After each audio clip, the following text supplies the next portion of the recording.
Good evening, everybody. Welcome to round 3 of the ASR Supercars Championship for 2023, and the journey continues north. We were in Melbourne for round 1, Sydney for round 2. We've now made it towards the top end of Australia, but not quite the top end. We're going to stop just north of the New South Wales-Queensland border first. We're in Queensland at Queensland Raceway, just at Ipswich on the outskirts of the Brisbane CBD. Been here plenty of times before. Tonight's a little bit of a different trip because the hard tyre makes an appearance for the very first time this year in the Supercars Championship. It's a mandated hard tyre round. Everybody has to run the tyre. And Rody, it's going to throw up a few curveballs, I think, tonight. Good evening. Good evening, Nether. Good evening to everybody watching along. And yes, it will be a bit different for the drivers. It is, remember, there is their first time running the hard tyre this year. The hard tyre, not a popular tyre if you can choose to run it, and everyone has to run it tonight. So, been quite a few drivers putting in a lot of practice laps, just getting themselves back acclimatised to running on the hardest of the two compounds. Yeah, absolutely. It's a big difference, and most of the time we see the hard tyre make an appearance, it's at places such as Bathurst, because in real life it is a mandated hard tyre event.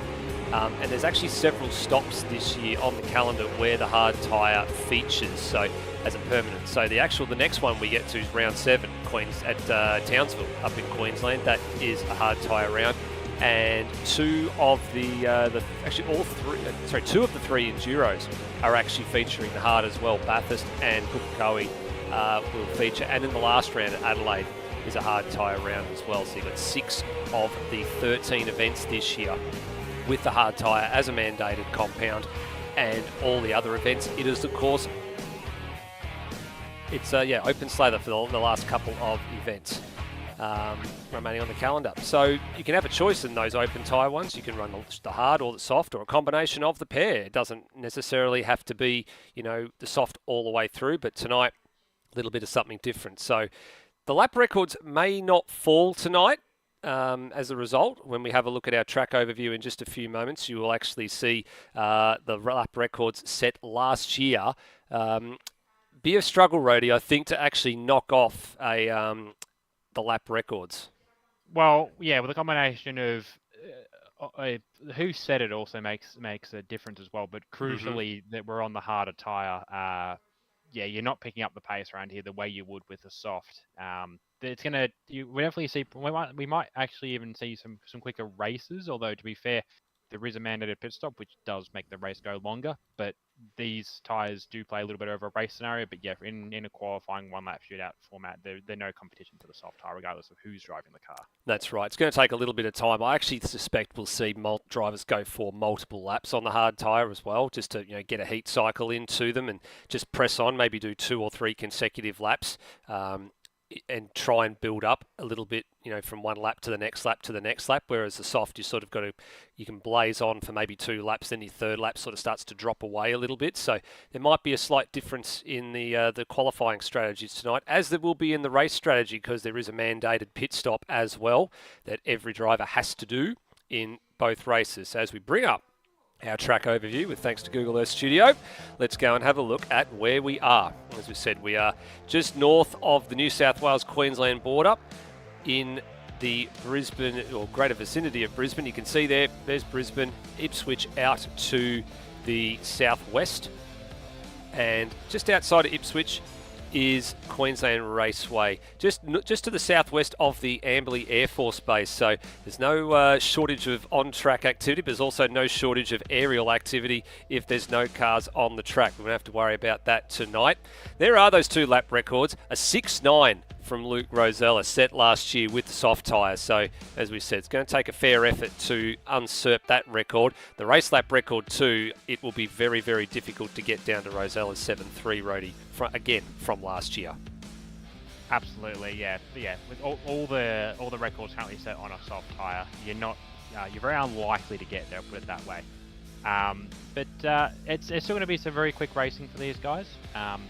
And as I said earlier, the hard tyre does play a better into the race strategy, so the pace won't be as high, but they should be able to maintain a bit more of a consistent pace. Although one thing to keep an eye out for is that this isn't one of those nice tracks. To be fair, we haven't actually had a nice track, I think, so far this season that wears the tyres in a relatively even manner. This case, 6 corners, 4 of which are right-hand corners, and 3 go beyond 90 degrees, 2 beyond 2 up to 180. So there is a lot of loading on your front left tyre, a lot of loading, and it's one of those few tracks where, in terms of a race strategy, one tyre stops become possibilities.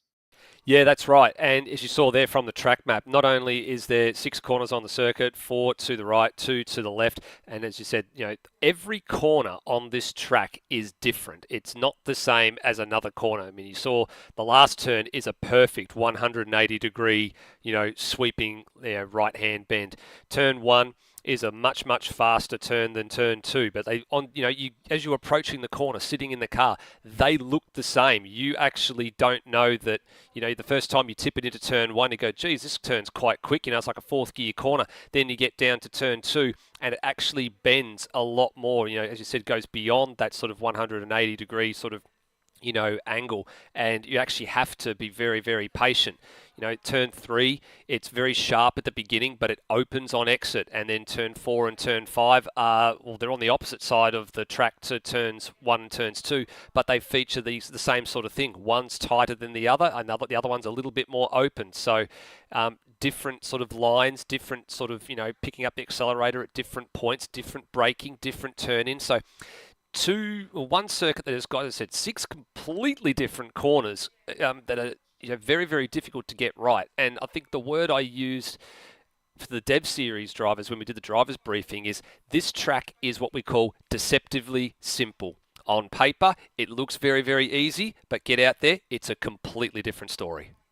Exactly. It's one of those tracks people look at and they think, oh, 6 corners, no elevation, layout such as this, it's going to produce boring racing. And to be fair, with some cars that maybe don't play well with the way Queensland Raceway works, it does end up being the end result. But I mean, even if we look back to last week with Dev Series, granted the safety cars when they came out threw a lot into that as well, but there was a lot of stuff happening on track and a lot of passing opportunities, a lot of movements up and down the grid, and we're going to see probably a good amount of the same. Maybe not quite as much, but I'd say there's still going to see a fairly healthy amount for Supercars tonight.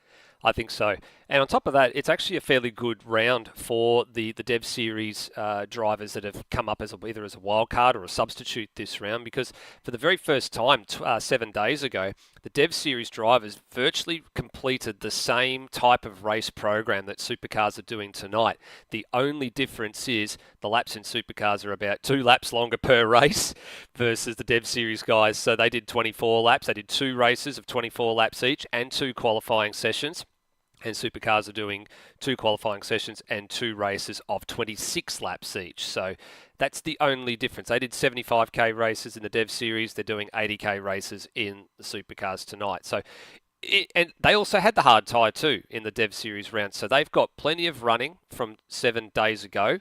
And probably, I think, one of the obvious rounds that a lot of drivers look forward to, having done exactly the same as what the Supercars have done, because that's what Dev Series is designed to do. It's designed to start bringing those drivers through over the course of time into the Supercars ranks.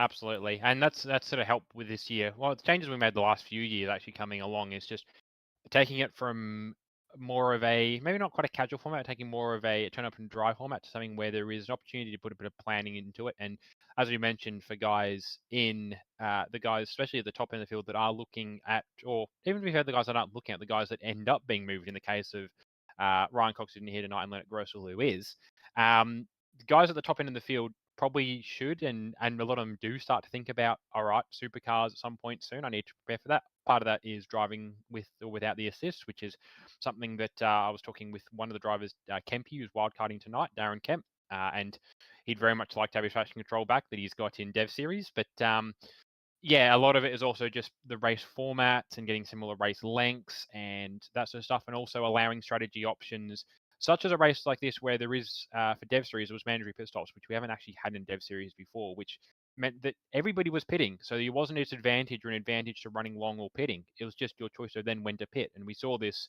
last week, and we'll see it probably again this week, that if a safety car comes out, 95% of the field is probably going to be diving in that first or second lap. Yeah, that's right. And we saw that in Dev Series, didn't we? There was a couple of drivers that took the early bait. They went in the first couple of laps, but unfortunately they got caught out because they went in early on the green flag stop. There was a safety car late in the piece. They then lost all that advantage that they'd gained by coming in early and trying to run in clear air. So it is a gamble. You've got to take a very calculated risk, and some drivers will sit out there and hope for the safety car. Some drivers will pick their poison and go early and try and run in clear air. Some will probably try and split it down the middle. We will need to keep an eye out for all of these as well because we've got 21 drivers tonight and all of them, as we said, have got to serve a mandatory stop in both races at some point. The only exception being you cannot serve your mandatory stop on the last lap of the race. And there's a very good reason for that because, as you can see there, you can see the pit gantry on your screen there, just dead smack in the middle where the traffic lights are. In that spot there was where the control line is. And you can see it sort of runs about 2/3 of the way down pit lane. And there's garages either side of that. So if it turned out that you came in to serve a mandatory stop, you potentially are going to cross the control line if you are on your way to your pit box that's on the south side of the control tower. And that would mean you wouldn't have served just mandatory stop. You'd actually be disqualified. So as per rule, it's now been set that you must serve your stop between lap 1 and lap 25 in both races. You can't serve it coming in at the end of lap 26. So I don't know about you, Rody. I typically like to split some of these races down the middle, and especially if you're taking tyres. And in this case, I think a lot of drivers will probably look to take at least one, maybe two left side tyres because that'll be the one that wears the most. But I don't expect there to be too many people maybe to take the bait early on, but I do expect maybe there might be a few people to potentially run long and just see if they can hold out the hope of getting a safety car. Yeah, it'll depend on when the safety car comes and if we get one at all, to be fair. If we have one early, I know drivers, and I've been talking to drivers before tonight, before we got here, on what their plans would be, and their plans change depending on when the safety car comes. And to be fair, it's an if rather than a when. But if we base off Dev Series, it's more likely to be a when. And, if the safety car comes early in the race, you're looking at maybe taking a few more tyres in a stop. The aim is if a safety car comes, you're pitting under it. Even if it comes in like if it comes lap 1 or lap 2, it's a real pain and people might not pit, but you want to pit under safety car, regardless when the safety car is. So if it comes early, people will take a few more tyres and run long in the second stint, as it were. If it comes in the middle, people will probably do their planned strategies. And it comes late, assuming people haven't already pitted, people will essentially, if as long as the tires are good, they might just do a splash and go, or they'll do the other way where they actually just try and do one tire, which will probably just be out the outside or the front left, because they'll be the one that by that point, if they haven't pitted, will be pretty cooked. But yeah, that is that'll be where they'll be going, and they'll be trying to pit again based on Dev Series. Race 1, all but I think 4 people pitted under the first safety car. Race 2, all but 1 pitted under the first safety car, and I know because I led the race for 3 laps because of it. Yes, I do recall you did lead the race for a couple of laps there, and that was sort of in the hope that you were going to get a second safie car in all of that. But... It was genuinely, it was partially I want to be on broadcast, but also I was feeling mildly optimistic about the night, but not greatly optimistic. So I was just like, you know what, just something I've never done before. We'll lead a race, we'll lead a restart, and you know what, it was nice actually leading a restart because it was good practice. I'm not going to do it again anytime soon, but it proved to myself that I could actually remember how to do a restart, so that was helpful. That's right. The race leaders, of course, got a fairly hefty responsibility when it comes to restarting the race. We've seen it a couple of times throughout the course of the year in Dev Series and Supercars, where the race leader has control of the field once the safety car goes in, and the restart procedure is quite particular. Hopefully we'll get some clean racing tonight. We won't need to call upon the duties of the safety car. I don't know if there's a name of the safety car driver, Ruddy. We actually haven't interviewed him yet. I'm wondering if it's Mr. Bobby Dreyfus or something is sitting in the safety car. But I remember at one point we had Fabian Coulthard behind the wheel of the safety car. We did at GT3. And that was, to be fair, that was a topical reference to do with pace around Bathurst or lack thereof during a certain point in the race. That reference it's a bit dated by this point. Yeah. But yeah, good point. We might end up, I don't know, we might end up crossing paths with the safety car driver some point throughout this year. But as of this point, much like the Stig, we don't know his name. No, that's it. It's he who shall not be named, I think, is probably the smartest way that we can go with that one at the moment. Cars now rolling out of the pits for the first of the 2 qualifying sessions tonight. Of course, it's qualifying 1 followed by race 1, then a short break, and then qualifying 2 followed by race 2. So it's a little bit different to the Supercars format. Sometimes where you see them do a qualifying and a race, and then they do maybe 2 qualifying sessions and 2 races. In sort of that order, a little bit different, and we just sort of prefer to keep it in a line so it actually looks rather nice and everybody can follow what's going on. We don't have to keep referring back to a session that happened at the beginning of the night. We're having a race at the end of the night. Absolutely. So there's a couple, as we said, there's a couple of substitute drivers in the field tonight. We will spend some time going through and talking to a few drivers. In fact, we've actually increased the number of drivers to 22. I'm just looking to see who the last person actually was that made it. Phil Boat was the last one I'd seen. There looks like it might be one more who's joined in the last few moments, but I'm sort of struggling, Rody, to find out who that driver actually was. We'll. I'm trying to tell. I think we had all the Kiwis already. I think Pete Thrower might have appeared at some point recently, actually. Possibly. He might be the last. No, it would have been Pete Thrower, actually. So okay, there we go. So Pete Thrower is the last man into the service. So 22 cars, good healthy field. 3 of those drivers being either substitutes or in for a wildcard appearance. Let's see how they all go. Daniel Cox, the first driver on the track at the moment to cross the control line and get the stopwatches ticking. 24.135 to the opening sector.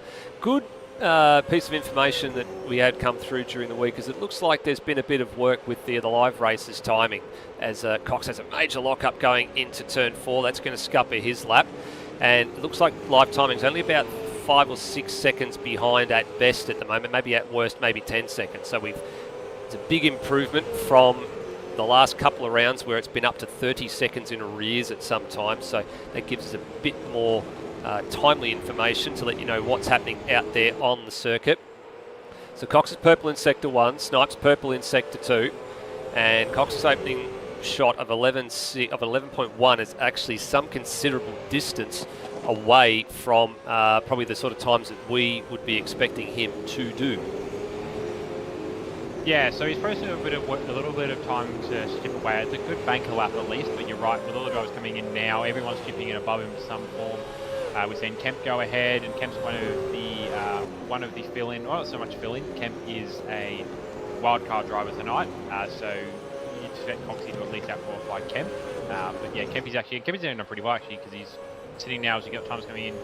Brunswick slots in behind, Kodo Sigmana slots in behind Kempy as well. So Kempy actually has a pretty good banker lap, and I think some guys maybe not putting in all their paces of yet. One driver who definitely not doing that, I'd say, at this point is Will Devonish, who currently sits 4th off of his first lap. Make that 5th, actually. Brendan Ross now to the top of the pile, which is surprising because I saw a message from Brendan Ross during the practice session reckoning that he should be retiring the pace he had at the time.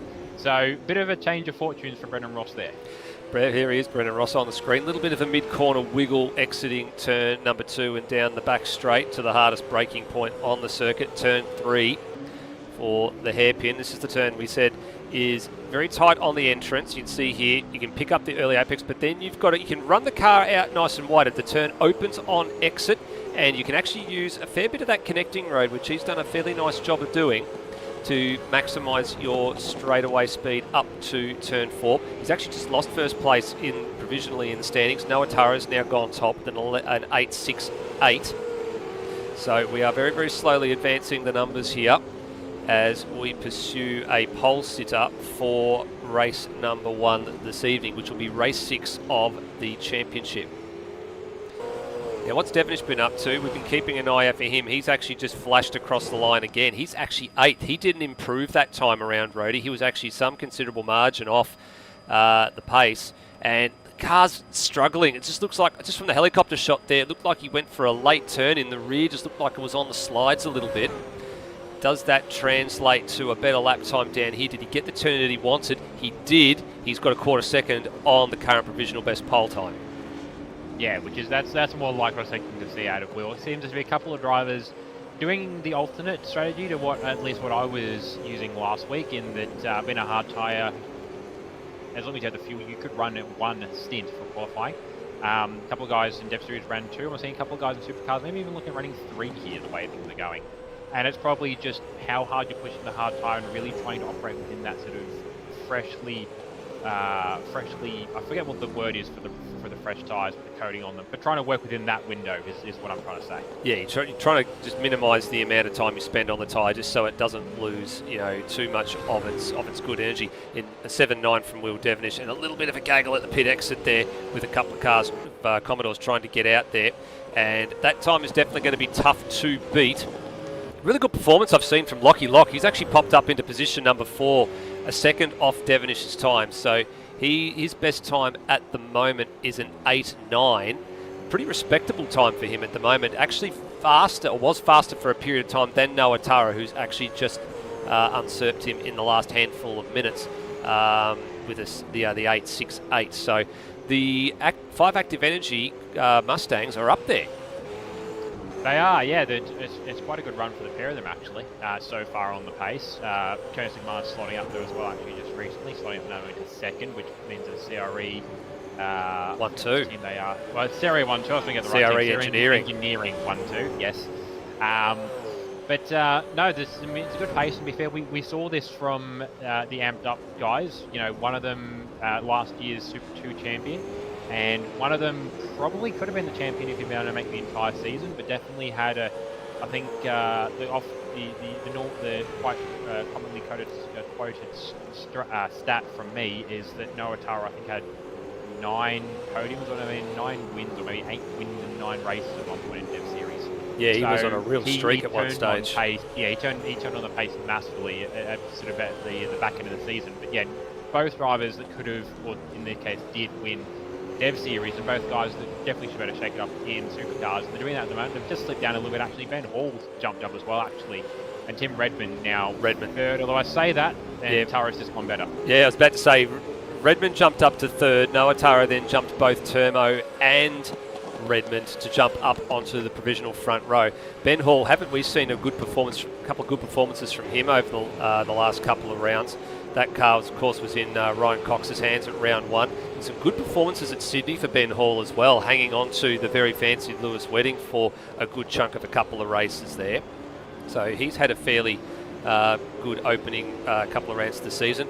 And this is a bit of a surprise. Cheese actually up to 8th place, Rody. A bit unfamiliar territory. He'll be this high, he'll be getting some nosebleeds in a minute. Normally, it's his teammate NZ Snipes who's been inside the top 10 on several occasions already this year, and having a fantastic opening start to the season. As Cheese just slips down to 9th there. I'm just thinking it's Dash's Daniel Cox that's just moved up to 6th place. That's just moved Cheese down a spot. Good opening couple of rounds for the Kiwi squads, and Cheese a bit wide there. That'll hurt the lap. And for Cheese, I think he'll be looking forward if he can hang on to a top 10 here. Yeah, he's in a pretty good position. I know a few drivers, the gaps either side of him are just 1/1000th of a second. Lockie Lock actually dropping back as a result of everyone improving. So he's now sitting in 8th and perhaps just behind him at 4/10. But no, some really, really close gaps. Almost, the way they're running gaps here, it almost feels like they're trying to compete for a shootout position. But no, some really good performance for both the Kiwis, for both of the... Brunswick, where did he come from? He just came from nowhere. He's actually just popped himself up very smartly into 4th place here, and only about 0.6 of a second off the pole time, and not that far behind both Redmond and Ross. Ross, who's actually just lowered his lap, his personal best. He's now jumped up to position 2. So the HRT looking mobiles are starting to make their move here. The Fuchs HSP dealer team and the real Holden Pixel Racing team cars, a couple of them at least, starting to move their way up the order. Yeah, some strong pace from the pair of them actually, which is maybe not all surprising. We know they have had pace in the past, and I suppose Queensland Raceway goes back a little bit for some of these drivers. I mean, we didn't actually have it on the calendar last year from memory, so it is the first time they're back here in 2 years. And for the case of Hans Brunswick, he raced here 2 years ago when I'm pretty sure he did, at least for Brody's Photos Racing. And Ross at the time was, from memory, behind the wheel of that was his last season with PBS. Speaking of But, PBF, there's Brett yep. Foley. He's just off the road, half off the road at turns between turns 1 and 2. He's struggling a little bit here. Cars definitely disagreeing with him, heading down towards turn 3. Now, I have noticed as well, Roddy, Leonard Grossel has not gone out and set a lap time, so wondering whether he's deciding to play the strategy card early here and start from the back of the grid. Just trying to have a look at what his best lap time throughout the course of the week has been. And actually, where is he on the list? He's down towards the bottom. His best currently is a 109.75. So a 9.75 would only be really good enough for sort of like around 20th place at the moment. So it's actually probably not a bad idea to start toward the back of the grid then anyway. It's, not about saving sets of tyres or anything. It's really about just making sure that he can actually, start the race and just maybe avoid any calamity going on. So checkered flag's fallen here. Will Devonish, it looks like his time's probably not going to be beaten. There are a handful of drivers still on the track pushing for a couple of laps here. Brapp was the last one just across the line. He actually launched himself up to 7th, so that's a good result for Brapp. Second time he's been a substitute for this year. Second time, ironically, in the number 2 machine, normally piloted by Zach Brown. So very, very handy substitute indeed, if that is the case. Lewis Wedding, wow, he actually launched himself up to 9th after all that. He was down about 16th at one stage, so he's really found a bit of pace late in the going there. And that'd be quite smart for him. So both the Real Holden Pixel racing team Commodores inside the top 10. Bailey Hall, the last man, I think, on track at the moment. And looking, actually, that's on a flying lap. Maybe Noah Tara behind, possibly. He actually has slipped down to 6th place. Now he's on an in lap, so he's actually done. So and Bailey Hall looks like he is done as well. Everybody coming back to the lane. And then the only driver I can see on the track at the moment, Steve Burko, he too is on an in lap. So that does indeed settle the top 10. Devonish from Brendan Ross, Redmond from Brunswick, then Curtis Egmanis, Noah Tara, Brapp, Daniel Cox, good result for Cox inside the 10, Lewis Wedding and Ben Hall. And after all of that, Lockie Lock actually got shuffled down to 11th with Cheese in 12th. Nate set identical lap times as well, but Lock, of course, having been the one that set it first, means by virtue of that he gets the earlier starting position. But the irony is, Rhodey, they're starting on the same row of the grid.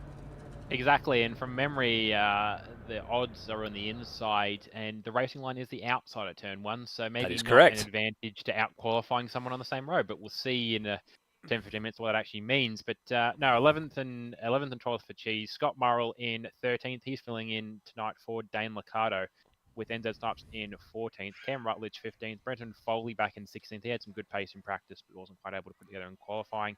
Bailey Hall in 17th. Burko 18th. Phil Boak 19th. Pete Throw ends the top 20, and to round them out, Darren Kemp and Leonard Grossel, who did not set a time. I'll tell you what, I'm just looking here. 8th through to 17th was separated by a 10th and a half, Rhodey. 8th through to 17th, separated by a 10th and a half. Wow. There's nothing in that. Like, I'm just looking very quickly at the margins now, right? So, you've got an 8-9 for the person that was there in 8th place. I just can't see because the little flag's in the way. Coxie. Yeah, yep. Coxie. Which is Daniel Cox. And you had Wedding, who was 0.015 behind. Hall was 0.013 behind that. And then it was like 0.06. Then there was the two that got the same lap time. There was a lot of close running in that last few minutes. Actually, we'll just get the results up just so I can tell you who was where and what those margins actually were. You probably saw them on, if you want it back on the broadcast, you'll actually see what they were. Excuse me. Cox with an 8-9 flat. You had Wedding with a 9-1-5. Ben Hall 9-2-8. Then both Lock and Cheese with a 9.75. And then you got to Scott Murrell, who had a 109.002. Snipes was a 9.032. Rutledge 0.039. Foley 0.070. Bailey Hall 0.079. So there's not a lot in that at all. So that's a very, very tight midfield. And then you go a bit further up, you actually had Redmond and Brunswick separated by 3/100ths of a second. And then there was 1/1000th of a second between Curtis Igmanis and Noah Tara. So definitely a few positions in that qualifying session could have changed hands if there was, there was fractions of a second in, several positions jumping around by, not would be like a case of, a half a tenth gains you one spot, a half a tenth would have gained you 6 spots.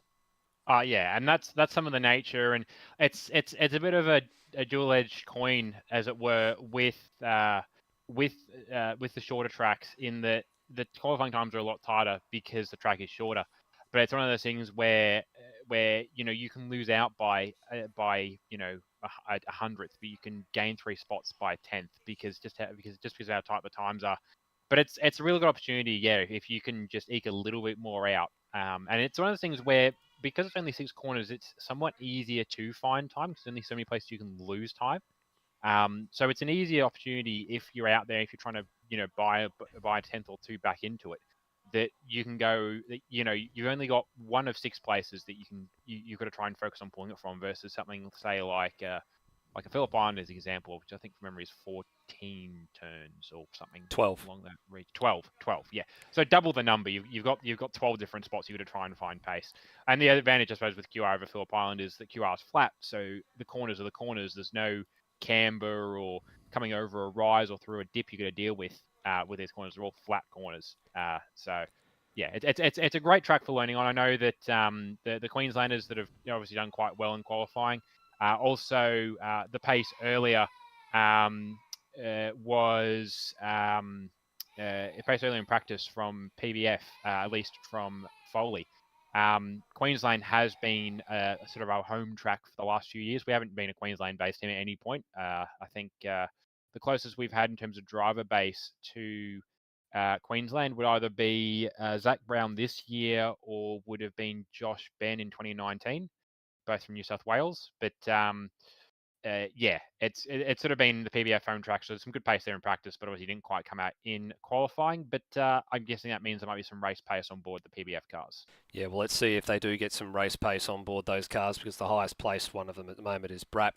And speaking of places, it's a good segue too, because we'll go over and have a look at the drivers' points after 2 rounds. So the moment, Will Devonish, perfect at the moment. He's won all 3 races at Sydney. He won both the races at Calder Park, so he's got the maximum points in the bag at the moment. It's going to be a bit hard to stop at the moment. Now, Dane Liccardo and Ryan Cox, men in 2nd and 3rd places, they're both not here tonight. So there's an opportunity here for everybody underneath. You've got Curtis Igmanis there, Wedding, Kane Gray, or NZ Snipes as he's known to his mates, Brendan Ross, Lockie Lock. They can all jump up over and above Liccardo and Cox tonight and bag themselves a whole bunch of points. Lockie Burke, he's unfortunately missing as well. And then Noah Tara, he missed the last round at Sydney Motorsport Park. So he's going to try and look to add some more points to his bank tonight as well. So plenty of room to change there in the next couple of races. So Will Devonish moves his pole tally along to 3, and he's unfortunately not perfect on the fastest laps, though. He does split those the 5 races so far with Dane Liccardo and Lockie Burke, but still does retain the lead in the fastest lap award with 3 of the 5 fastest laps to date. And as we flip over the page, I've got the team standings as well. And no surprise with the performance of Will Devonish and with Termo so far to date, CRE have almost cracked 1,000 points after just 2 rounds. So very, very dominant start to the season. But the real Holden Pixel Racing team boys are not letting them get away with it just yet. They're still within good striking distance after just 2 rounds, and they're going to have to keep that pressure up. And if the what happened at Sydney Motorsport Park was anything to go by, with Termo having a couple of mistakes all on his own, they could have been a lot further in front after just 2 rounds. So that really sort of bounced the Pixel boys back into good stead, and some good recovery drives as well in there from Brendan Ross last round as well. And a lot of drivers and teams in the mid-pack there. Have a look at that. You've got CRE Performance Racing, PBF Race Engineering, the Fuchs HSP dealer team, Beyond Racing, and the CRE Anson Motorsport guys. All very, very tightly packed together. There's only about 50 points separating those 5 teams.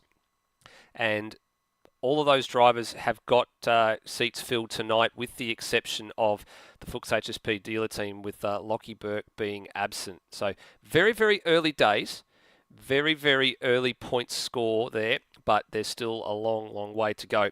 And one of the new features for 2023, you can see there a handful of teams have got a little asterisk next to the drivers that are at the bottom of each of the team names. That denotes that there has been a substitute driver used at some point to score points for the team. So of course the rule is there's only 2 cars per, or maximum 2 cars per team.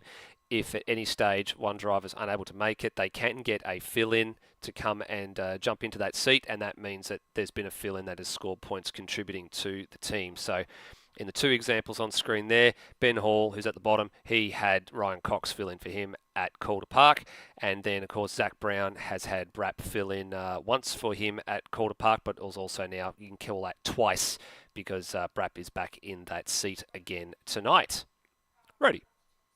Yeah, I was just going to quickly add, we won't have a graphic for it on the broadcast, but we are also monitoring the ASR Supercars Sparky Showdown this year between CRE Race Engineering and the Beyond Racing team.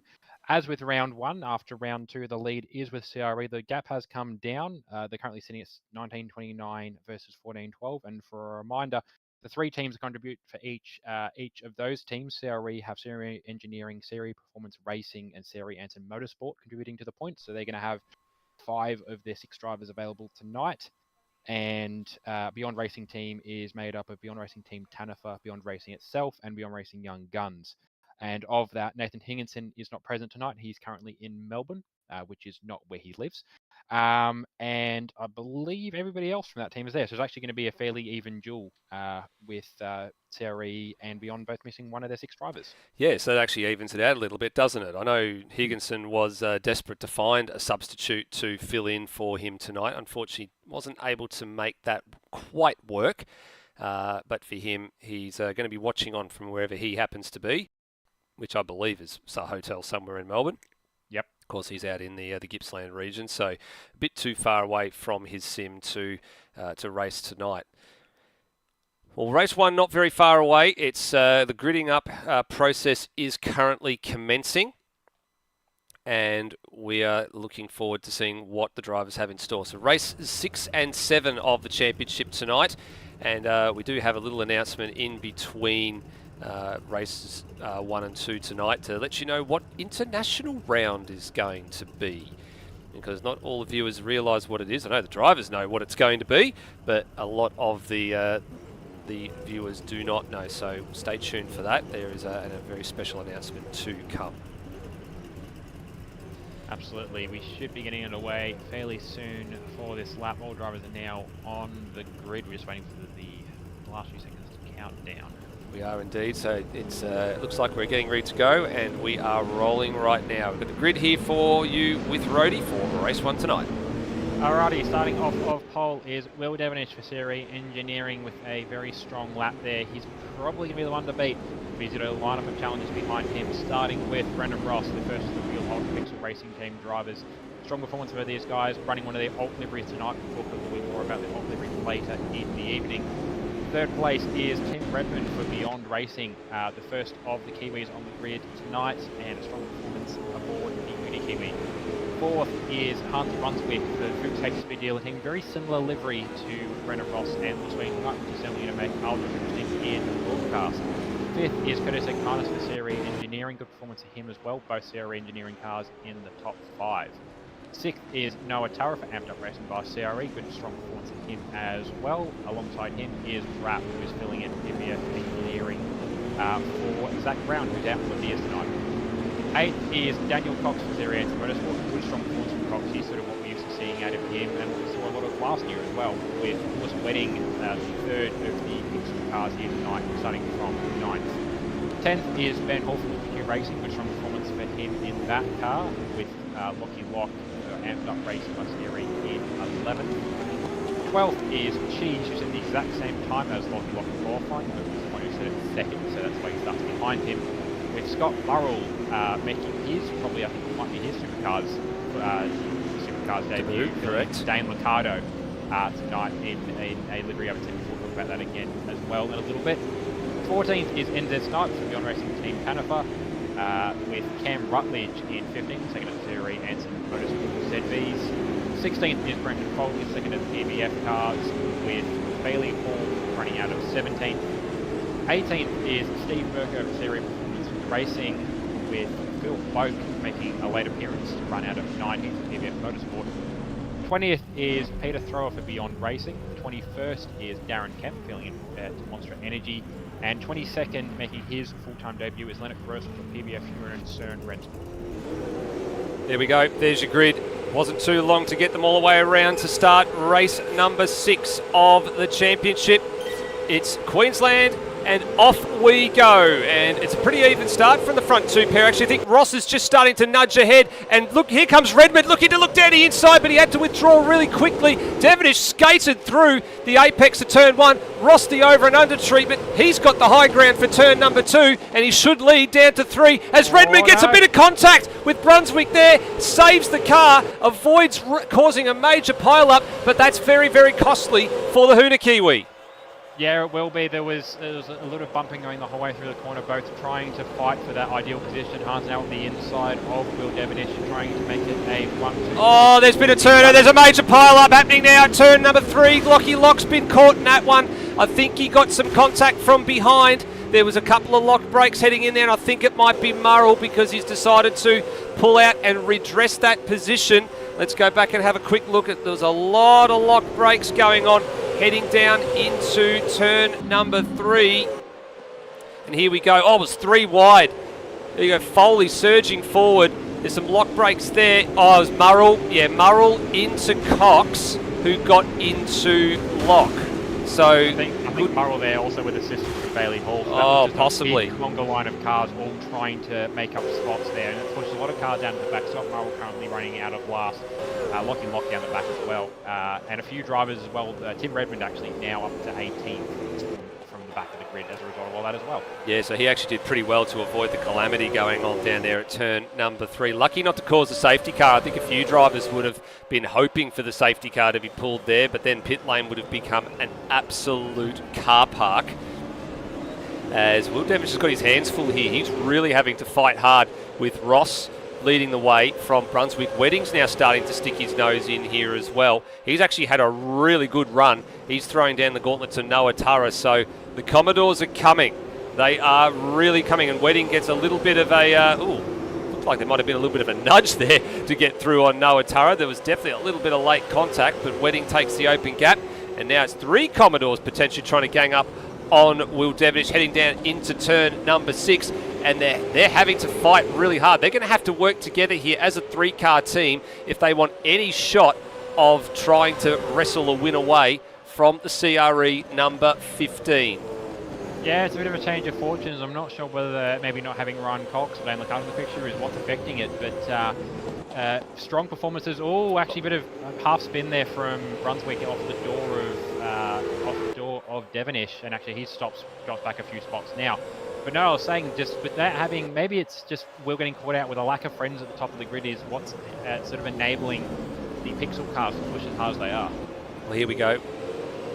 Devonish has sort of worked that one out pretty well. I think he's now tried to go the inside at 3, which was the right thing to do. Unfortunately for him, he can't make enough headway to be on the correct side for turn 4. So Ross can block here, a little bit of contact, but that's okay because Ross has got the whole shot through turn 4 and he's got the line through 5. So he can run that line all day long. He can just get the power down out of turn 3 and protect the inside there. But the problem for him is he's got to do that for another 23 laps, and there's a pit stop to play into factor as well here. So he won't be. It'll be a hell of an effort to do that. As I actually just saw Brett Foley off in the background. I think he's just recovering to the track after a little bit of an interesting excursion. And there he is. The 074 was up to 7th place, retained 7th place, but unfortunately for him, he's now got about a trio of cars on his tail. Yeah, starting with Leonard Grossel, who's after 4 laps is up 14 spots. Granted, the calamity helped. Yes, but it he's did. currently fighting Foley for 7th. Right behind him then, well, a bit of a gaggle actually starting with the 2 PBF cars pulling away now. We've got Cheese and Bailey Hall fighting. These guys are teammates, actually, indirectly over at Beyond Racing, with NZ Snipes actually buying into this, actually, as well, with a bit of contact from Hall into Cheese. I think he's trying to redress that, but he's actually giving the other Hall a bit of a run as well, so that's 2 spots for Ben Hall, Bailey Hall, and Cheese dropping back there. Yep, they are still fighting it out back there. Here. And actually, Tim Redmond now caught up to the back of this as well. That's actually a really good job for Redmond. The fact that he's actually honing in on the back of the fellow Beyond Racing stables cars is a good sign. So he's now up to 12th place. So this is one hell of a recovery effort after sort of that half spin at turn number 1. It actually doesn't seem like it's been as costly as we first thought. I actually thought it was going to be a lot worse than that. But the pack was so tightly bunched, he was able to thread his way back through. And then, of course, as we've said already, the calamity at turn number 3 did help a little bit. Absolutely. So yeah, it's interesting the way this race is playing, and maybe it's because they're on the hard tyre that they're not so much in a position where they have to. It's weird actually, because you think there would be a pace drop off that they'd be able to push back with clearly strong pace, but whatever Timmy's got, it's working for it. Same for Leonard Grossel with his move up the grid as well. So you can see at the back of the Redmond Mustang there's several cars just lining themselves up to potentially have a little bit of a look there. Cheese having to defend from his stablemate Bailey Hall there.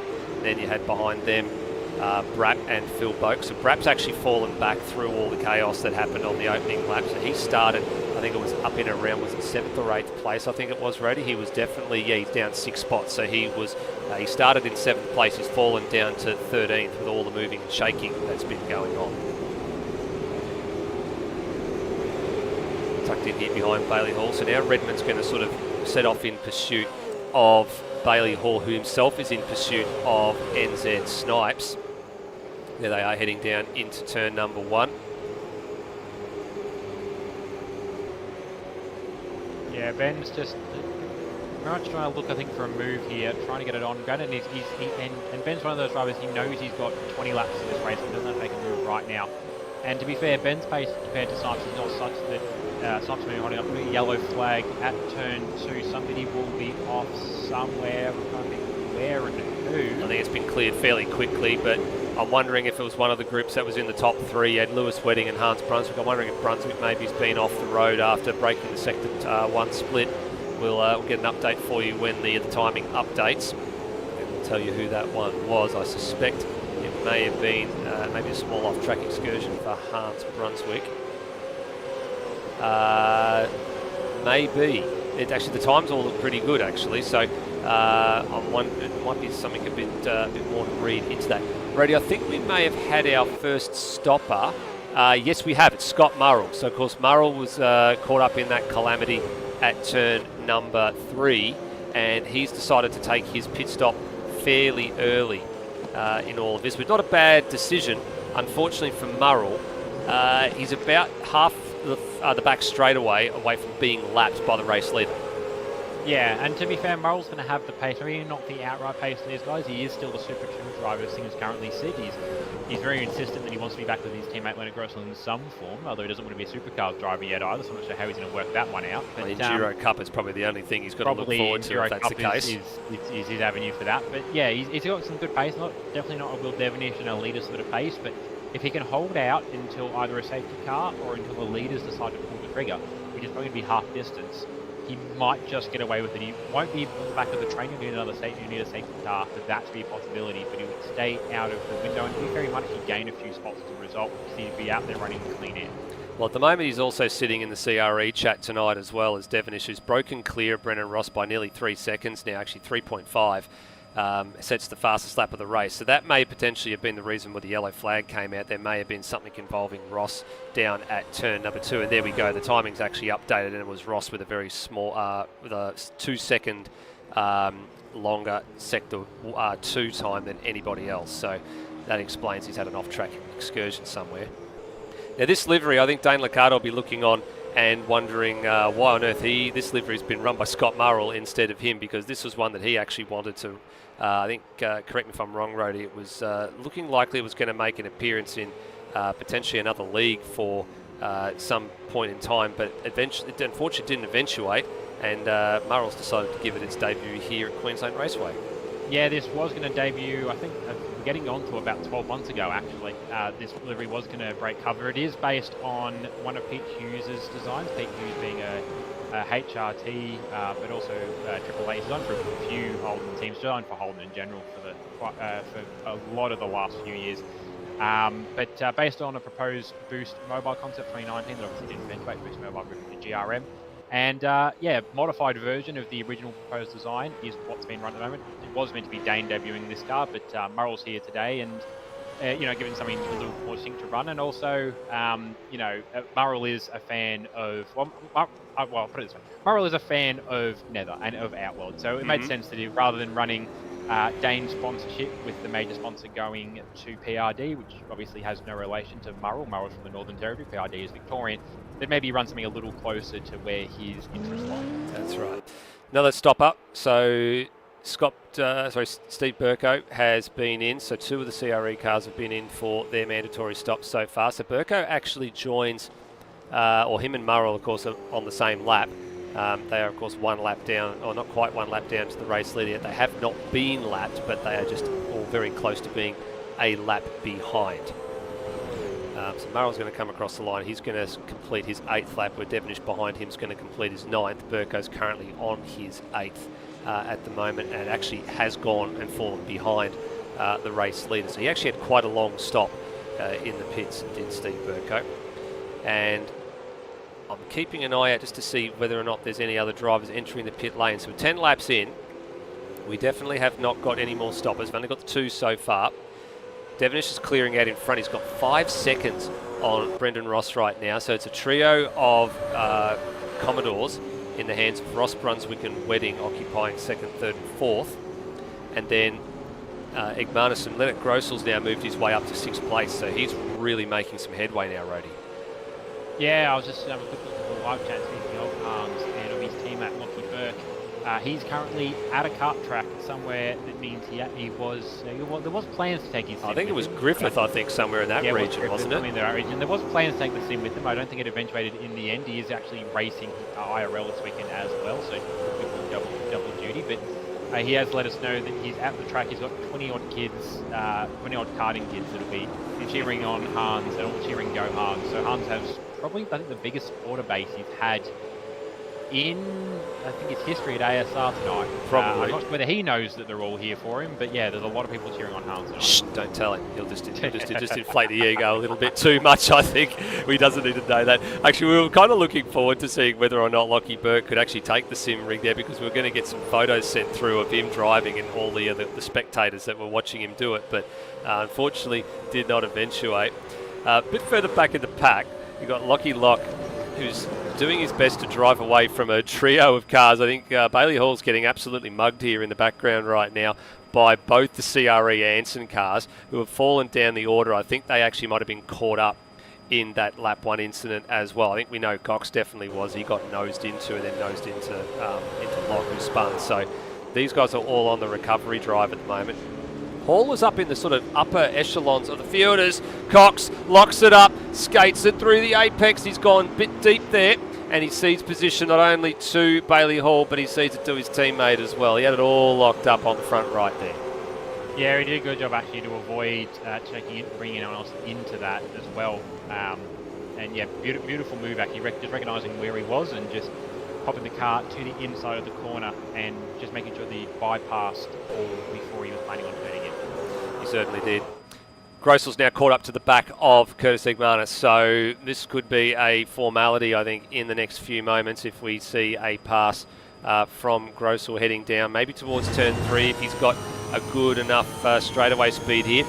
This is the only real part of the track where you look for the toe, just sort of feigning, dancing around, trying to distract Igmanus down into 3, and he did a good job of that because he made him miss the apex. So that's the kind of thing you need to do sometimes, Reddy. You just got to show the nose a little bit, get dancing around in someone's mirrors. If they're paying attention at precisely the wrong moment, they lose their concentration. It nearly cost him a spot there. Yeah, and these guys have a massive rivalry. Granted, a lot of it I think is played up for the cameras, but these guys are they're good mates, to put it that way, in the social series racing we've been having on Wednesday nights. Got some very flavoured words for each other every time they see each other on track. Most of it in good jest, of course. But no, these guys are mates, and I know that Leonard was in the CRE chat earlier. I think a lot of us kind of were just prepping for the night. I'm not sure if he's actually sitting there at the moment, but if he is, him and Tomo are probably having a bit of banter back and forth while they're racing each other. Just seen as well that Rutledge and Locke have both been in for their stops as well. I believe Noah Taro also has been in for his stop. So a couple more drivers have ventured through the lane. So a slow filtering of supercars into the Queensland Raceway pit lane. And what are we up to now? We're closing in on a half distance mark. Race leaders currently on lap 3rd, has completed 12 laps. They're on their 13th at the moment. So getting towards, actually right on the half distance we are at the moment. So I'm expecting to see a little bit more of a flurry of stops probably in the next few moments. We've seen Brent Foley touring down the lane, so he's been in for his mandatory stop as well. Where does he feed back out into traffic? So he feeds back out into 17th. So he's actually made a net gain here. He's actually made a gain over Noah Tara, having just been through the lane. So there's some difference in the strategy here. Look, Tara was 10 seconds longer in a pit stop, Brody. And it could be simple. I know that there is a delay or an added time penalty if you don't trigger it early enough. And I think around here they're talking in the region if you have to trigger your pit stop at sector 2, which for a lap feels quite early around here, but it's just how short the lap is at Queensland Raceway. But it's not a sector-based thing, it's a time-based thing. You need to accrue, I think it's in the region of 30-40 seconds to prepare to actually get ready for the stop, which mirrors real life. But if you don't, there's an extra 4-second penalty in your stop before the car actually goes up on the jacks. That's so right. That's probably part of it, and maybe, to be fair, it depends on how optimised the pit entry has been. Here goes Redmond down the inside of Grossel, who had that little bit of a look at Turmo, and then he dropped back from him. So Grossel needs to leave Redmond a bit of space here, but then the car behind Lockie Locke's actually technically a lap down overall, because this is how the pit stop sequence is starting to shake out. So lap traffic intermingling with the lead lap runners. So we need to keep an eye out here for who is where in the running order and when this all shakes out. You can see that Daniel Cox has come into the lane now. So everybody from 16th on down right now, which is Brent Foley on your timing tree there, has indeed stopped. So another 15 drivers still to go. Grossel in, and anybody following him. That's the bit of information we need to keep an eye on. Actually, there's a Pixel car in the lane there as well, which is Wedding. And I've just seen one car perhaps also peeled off. All right. Yeah, Ben Hall and Brapp are both in as well. Yep, there goes Bailey Hall. I could see one of the, I think it was Cheese is also in the lane too. Yeah, it's a very busy pit lane at the moment. There's, Brapp's in there, Cheese is in there, Bailey Hall, Ben Hall, and Lewis Wedding currently leaving the lane. So he's going to be probably what was the highest. Him and Grossel were the two highest placed drivers to stop. So what happens here? I realised as well, with Lance in addition to the championship, he's garage buddy for Ben Hall. So Ben Hall's now which you didn't expect on. So there was a small overlap, not major, but Ben lost probably a couple of seconds in the stop and actually might lose out to one or two of the Kiwi Mustangs here now as well. Yeah. He just lost back ahead of Cheese, but he lost a couple of seconds, but I think lost him ground, and he's going to lose him positions as he comes back out and fills us into the race traffic. That's right. So Foley ends up 10th, Wedding 9th. So everybody from 9th on down now has been in for service. So the current driver that's in 9th is Lewis Wedding. 8th is Darren Kemp, who we were just having a bit of a look at on screen before. The only one of the wildcards this weekend that is running one of the wildcard cars. The other two in Brapp and Murrell are, of course, substitutes. And got a couple more drivers in the lane as we speak at the moment. We've got Phil Boak, NZ Snipes, and Will Devonish has been in for his stop, and he's heading for the pit lane exit here. So Kemp goes through temporarily up to 5th place. There's Devonish, back a shot, and Boak and Snipes in the lane. So this is starting to play out now. So the only drivers yet to stop, we bring them up in sequence for you. It's actually Brendan Ross, who's now catching up to the back of some of the drivers that have stopped. Here he is in the 888 machine going around turn 5. We've got Hans Brunswick, Tim Redmond, Curtis Egmanis. They are the and Darren Kemp. They are the 4. So the 5. They are the 5 cars that have not been in to take service yet. And I did say, and I said it earlier, I said to Kempy that if all else fails, try my strategy. Make that 4. He might be doing. Redmond's in. But I think Kempy's perhaps praying for a safety car just to throw something at him, something benefiting him in this race. He's out there and he's maybe not quite enjoying as much as Dev Series. He knows he has a place he feels in Dev Series, which is teaching him how to pass. he doesn't quite have the same role to fill here with Supercars. He's doing pretty well so far. Now, the issue here for the race leader, Brendan Ross, is he's sitting behind cars that have pitted, but technically would be getting the blue flags at this point. But the thing is, if they've been in and changed tyres or whatever they've done, they've got the pace potential to drive away or to hold their own.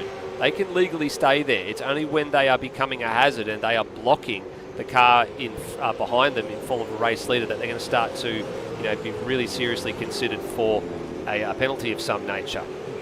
That's the thing. I mean, he's a little bit further back of anything than the two cars being Cheese and Ben Hall than he was the last time through here.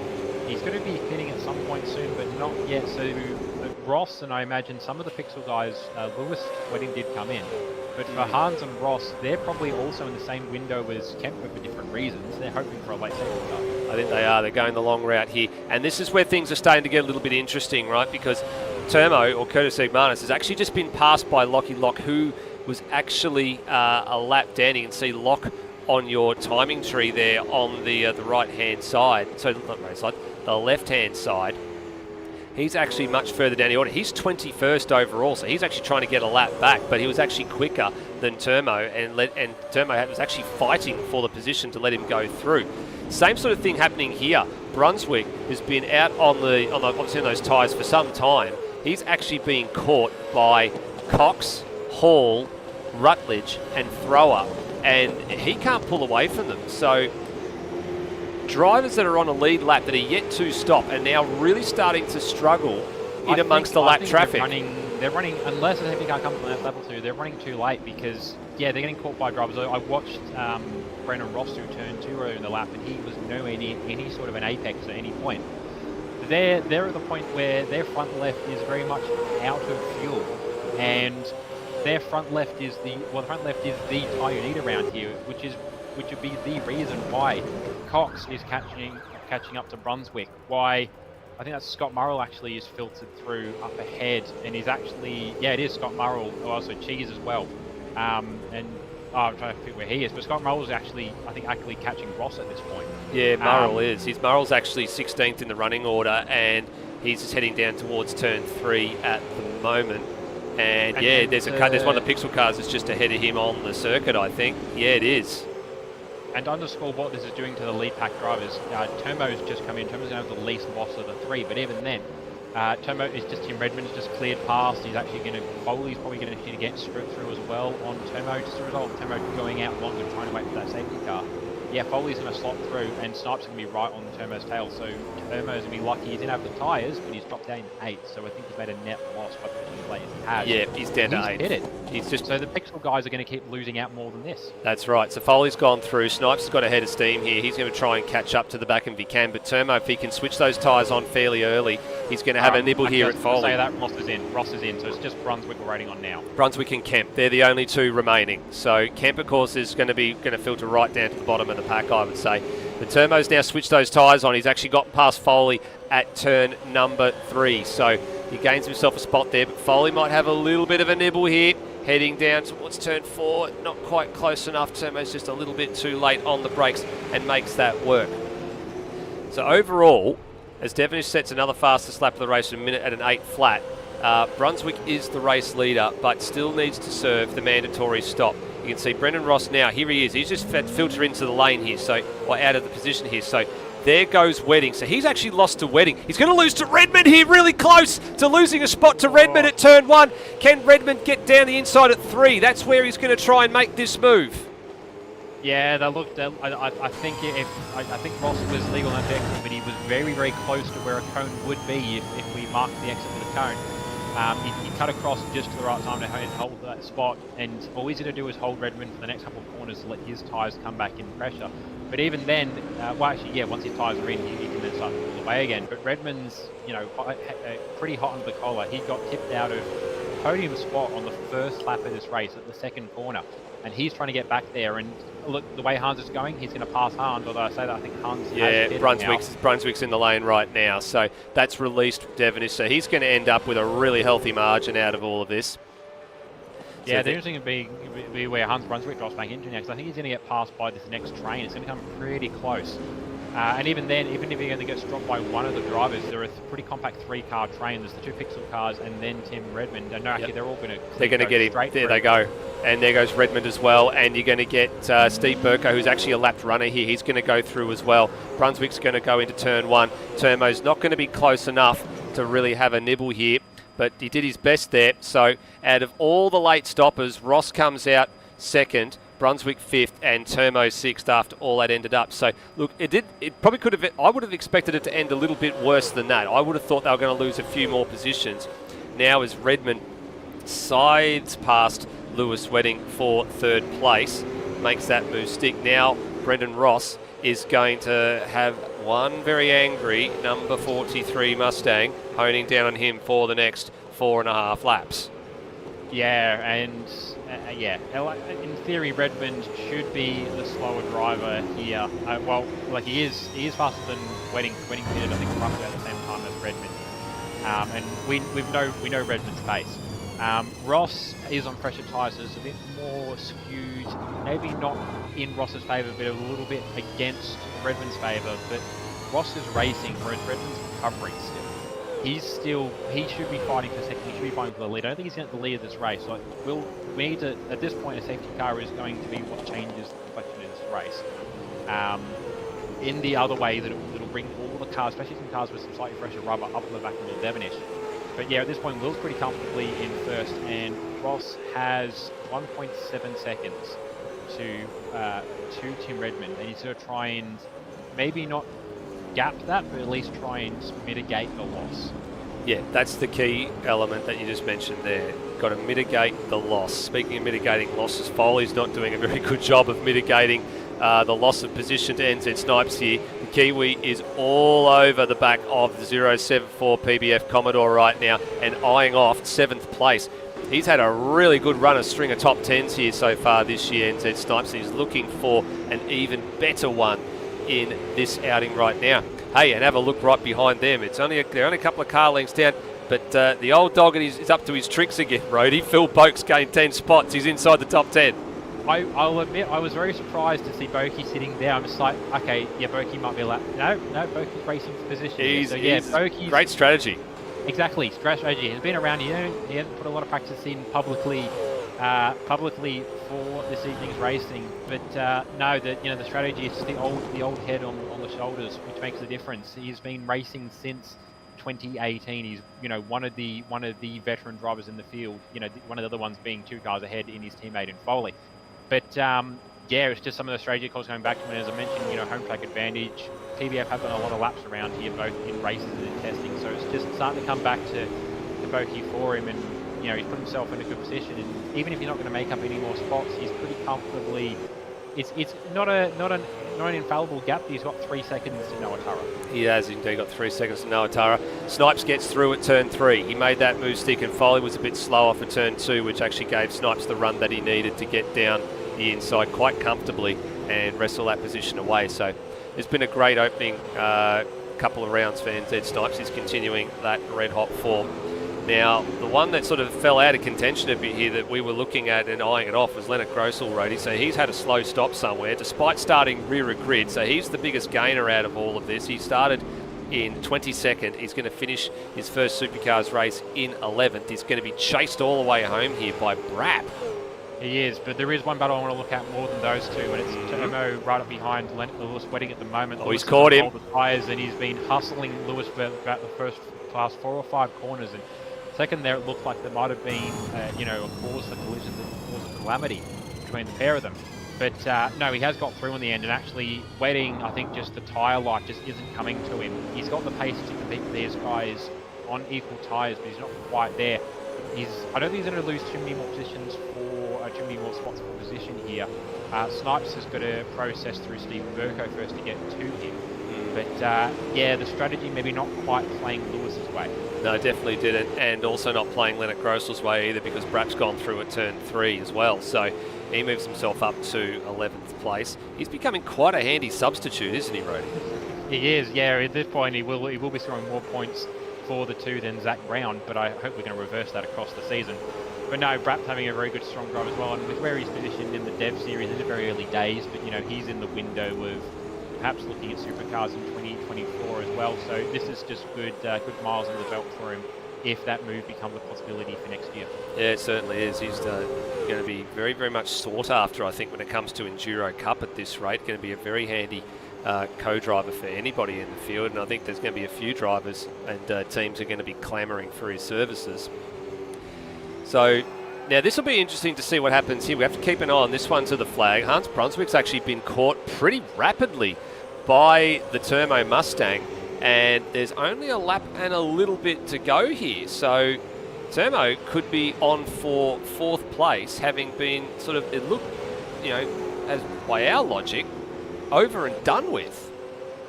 Yeah, and this is surprise. I mean, and this is the thing. Like, Brunswick should be on fresh tyres unless they tried to mitigate his loss and only swap a tyre or 2 tyres, and the result is still a disadvantage despite pitting way later than Turmo. I'm not sure what it is, but yeah, the Pixel car's fading relatively late, the exception to that being Ross, who has actually pulled away from Redmond, so he's very comfortably in 2nd. But outside of him, Brunswick and Wedding not playing, not getting the right roll of the dice tonight. No, definitely not. We're just going to try and keep an eye on that one just so we can see how that goes to the line. And we have got our race leaders, just got 1 corner to go. So Will Devonish, and this is a dominant, it's probably one of the more dominant wins I think we've seen so far this year, Rady. All the other wins have been only a handful of seconds. This is near on 20 seconds. As Turmo's exited stage, left, I think, down at turn number 3. I'll have to go back and take a look at that. I've just been seeing on the other side, but we won't miss Will Devonish getting another win, so that's very much deserved for Will. But I want to go back and have a very quick look at what happened to Turmo down at turn number 3. I think he maybe went for a move here and it didn't come off. So 4th was on the offering. Here we go. And went for the inside, locked it all up, and went straight on through. Yeah, and it was so close. I mean, he probably had a couple more corners where he could have made that move with the pace advantage he seemingly had over Hans Brunswick, but in the end, didn't quite work out for him. He is still going to end up finishing 5th though, but Tim Redmond takes the last spot on the podium. Yep, behind Brendan Ross. So Ross, yeah. So it's Devonish from Ross and Redmond, the top 3. And then Lewis and Hans Brunswick in 4th place, Turmo 5th. And NZ Stipes moved up to 6th after all of that. So Lewis Wedding really faded late in all that. Oh yeah, I'm just looking at Wedding's lap time. He's sinking down the order. Look, his last lap time was a 13.9, so he's been off the road somewhere. I wonder if he's had a tyre let go. He's gone for a different strategy and maybe a tyre's popped. I'm going to have a look because, yeah, he trundled over the line, ended up actually giving up. He gave up a lot of spots. Yeah, I think he's had a tyre go somewhere. His last lap, I'll get to him in a second. So Brenton Foley 7th. Phil Boak actually 8th after all that, so he gains an extra spot.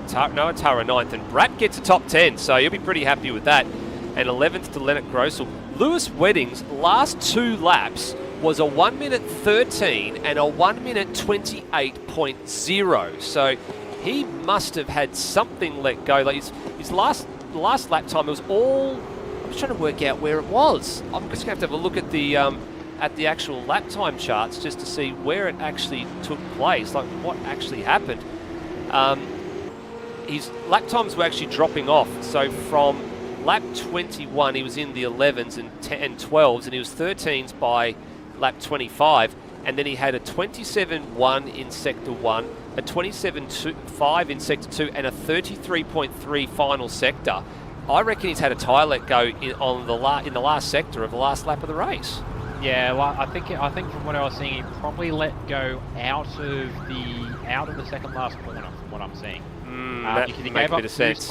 He gave up 2 spots in the run to the last corner, and then completely missed the last corner entirely, which is consistent with a pop tyre causing a lock-up, causing no braking. So, and he trundled the line as well. I guarantee he would have been a happy camper at the time, and it's just that gamble of running it too late. We saw this with the PBF cars at SMP last round, just trying to gamble on the tyre life. Yeah, it didn't quite play out for him. To round out the rest of the grid, Cheese ended up finishing 13th, Ben Hall 14th, Bailey Hall up 2 spots to 15th. Daniel Cox down quite a few spots actually to finish 16th in the end. Cam Rutledge 17th, Lockie Lock 18th after his strong running early. Darren Kemp actually making a couple of spots up there in the end as a result of other people's races, finishing 19th. Pete Thrower in 20th, Scott Murrell down to 21st after being involved in that early incident, and Steve Burko finishes last in 22nd. Yeah, and I think Steve Burko may have come in early after maybe getting some damage or something. Maybe he might have been caught up in that earlier incident that we saw down at turn number one. Sorry, not turn number one, turn number three. So strategy, Rhodey. I think a few drivers maybe rolled the dice and it didn't pay off. Some bit of tyre wear late in that race, and a few drivers, made the right call, put on a tyre or two where they needed to, and gained some spots. And I mean, for some drivers like Turmo, it unfortunately didn't come off. He was charging pretty hard, and made that mistake that ultimately cost him fourth place or a shot at fourth place. And then a few other drivers gambling on trying to vault their way to the front, unfortunately, came unstuck in the final stages of the race. But speaking of the latter stages of the race, there's only 3 spots on the podium at the end of it all, and those 3 drivers are with us now. They are. So we will start with Timmy Redmond. And Timmy, look, that pace probably could have got you a little higher in the end, but considering how that race started for you, pretty good recovery drive in the end. Yeah, look, things certainly didn't go our way, and it started from before even the race began. So we were a little bit on the back foot, I think, coming into this, and certainly a couple of incidents, or at least one major incident, which put us further on that back foot down to the heels. So we needed to try and get back on the front again and make some places and just look for opportunities where we could make some time up. I had some very, very willing drivers around me who were not willing to get in my way, which worked to my advantage. And it turns out the pit strategy found us some extra time there as well. So that was also a little unexpected, but we made it there in the end. And I honestly didn't think it was going to happen. I thought we were going to get collected up by those on better tires behind us. So we didn't. Got lucky. So very happy how it turned out in the end. Absolutely, yeah. With the way that race went, we're coming into it. What was your expectations for a safety car? Honestly, with the wide open grass areas, probably fairly low. Maybe one at best, and we didn't see one tonight so far in this race. So a little surprised given what I did see occur on the circuit. But that being said, you just got to roll with the dice. Absolutely. Well, strong run for you in race 1, Timmy, and hopefully you can back it up again in race 2. Yeah, great. Thank you. Moving over now to Brendan Ross, who I was going to try and pronounce his Discord name, but it's too long for the window. But Rossi, strong performance for not only yourself, but for Pixels as well tonight. But we'll start with yourself. That was a pretty good run in the end to come home in second. Yeah, nice little run. Sort of what I had at the start was all that we could do for Will is just try and not so much defend him to keep the first place, but just sort of position the car where he needed to. But really, once he was gone, he's gone. There's really no stopping Will this year. I think he's just found a little bit in the car that nobody else has figured out yet how to find a bit of speed. But I think Pixel cars overall, I think we were pretty happy considering where we were in practice. Qualifying went our way mainly. Lewis probably should have been a bit higher. But overall, I think going into the next race, we probably should be starting similar to where we are. Lewis up the top and just try and redo it again. Absolutely. No, I mentioned it in the broadcast. I did see a message from one of the Pixel drivers during practice reckoning they should retire based on their pace and based on how their race subsequently went. I think that that call was a bit premature. But no, as you mentioned, Pixel in general, strong performance so far in race 1. Not quite the support for the end of the race that perhaps Lewis or Hans wanted, slipping as they did. But good showing. Yeah, that was a little bit of a little slip up with Lewis. He forgot to put a bit of fuel on the car, so he's sort of fuel saving towards the end. And I think Hans and I may have just left the pit stop a little bit too late, which falters us down a little bit. So Hans probably could have jumped ahead of Timmy in the end there. So it would have been good to have us both up there, but I mean, we've got another race anyway, so see how we go. Absolutely. Yeah, we'll see you again, hopefully, for race 2. But good work there, Rossi. Thanks, boys. And moving over now to Will Devonish. This is now your sixth race win. 1100th. Sixth race season. But no, very strong performance tonight, Will, and probably timed the pit stop to perfection. Yeah, pretty much where we planned that pit stop at the start of the race where it was going to be. Asked Termo if I could go a bit longer in that first stint. I got silence back, so I decided to just keep with the strategy we had. But yeah, don't mean to be cocky, but the car was a dream, especially that first stint. It just is doing everything I asked it to do. So I was really happy with that. Happy with Termo's performance. He was charging back towards the end there. So yeah, looking forward to race 2. Yeah, and we mentioned about with Pixel with their team with their team base. A little bit different for you, I suppose, tonight. Not having drivers. I mean, Dan Liccardo being one easy one that's an out for you tonight. You'd have around you to sort of keep you company. But was it a bit different tonight, having not having the majority of the pack that you're racing with be CRE teammates? Well, yeah, it's a bit different. You don't know if someone beside you is slipping up because they can't tell you. So um, it's always good racing with the Pixel guys. They're always fair races, so I always enjoy it. And yeah, I think they did everything they could, and appreciate the bumping at the start. But yeah, it's today, yeah, I'm just feel like our cars just hit a sweet spot in practice, and it's carrying over to the race. So we're really happy. Absolutely. Well, great work by yourself, Will, and for CRE as a whole. And hopefully we'll see you back again for race 2. Thank you. And that has been our podium for race 1. Certainly has. Thank you very much, Rhodey. It's I know Will's starting to become very humble with regards to some of the way that he speaks and all that sort of stuff nowadays, because he's starting to become a bit lost for words. It's almost like Termo was back in the day, where we couldn't get a word out of him. Now we can't shut him up. So very, very different sort of set of scenarios. We're going to have a very short break up here in commentary and for the broadcast, so we'll be back in a couple of moments, and we'll get ready for qualifying and race number 2 in the second half of tonight's broadcast. So we'll be back very, very shortly, everybody. Don't go anywhere. The 2023 ASR Supercars Championship is proudly supported in Australia by Cam Rutledge Electrical, licensed electrical contractor in Nowra, New South Wales. And in New Zealand by Beyond Electrical, specialists for domestic, commercial and industrial installation and maintenance throughout Auckland and the surrounding area. The ASR team would also like to thank PRD Automotive and Daniel Cox Designs for their contributions to the community, both financially and time-wise.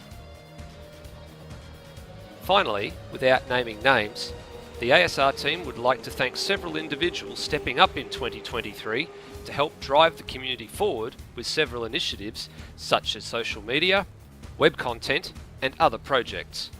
We couldn't do it without you, and thank you for willingly providing your time and creativity this year.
Welcome back to round 3 of the ASR Supercars Championship here in 2023, everybody. Race 1 of tonight's proceedings at Queensland Raceway has just wrapped up. We've had our podium interviews. We're not too far away from qualifying for race number 2 this evening.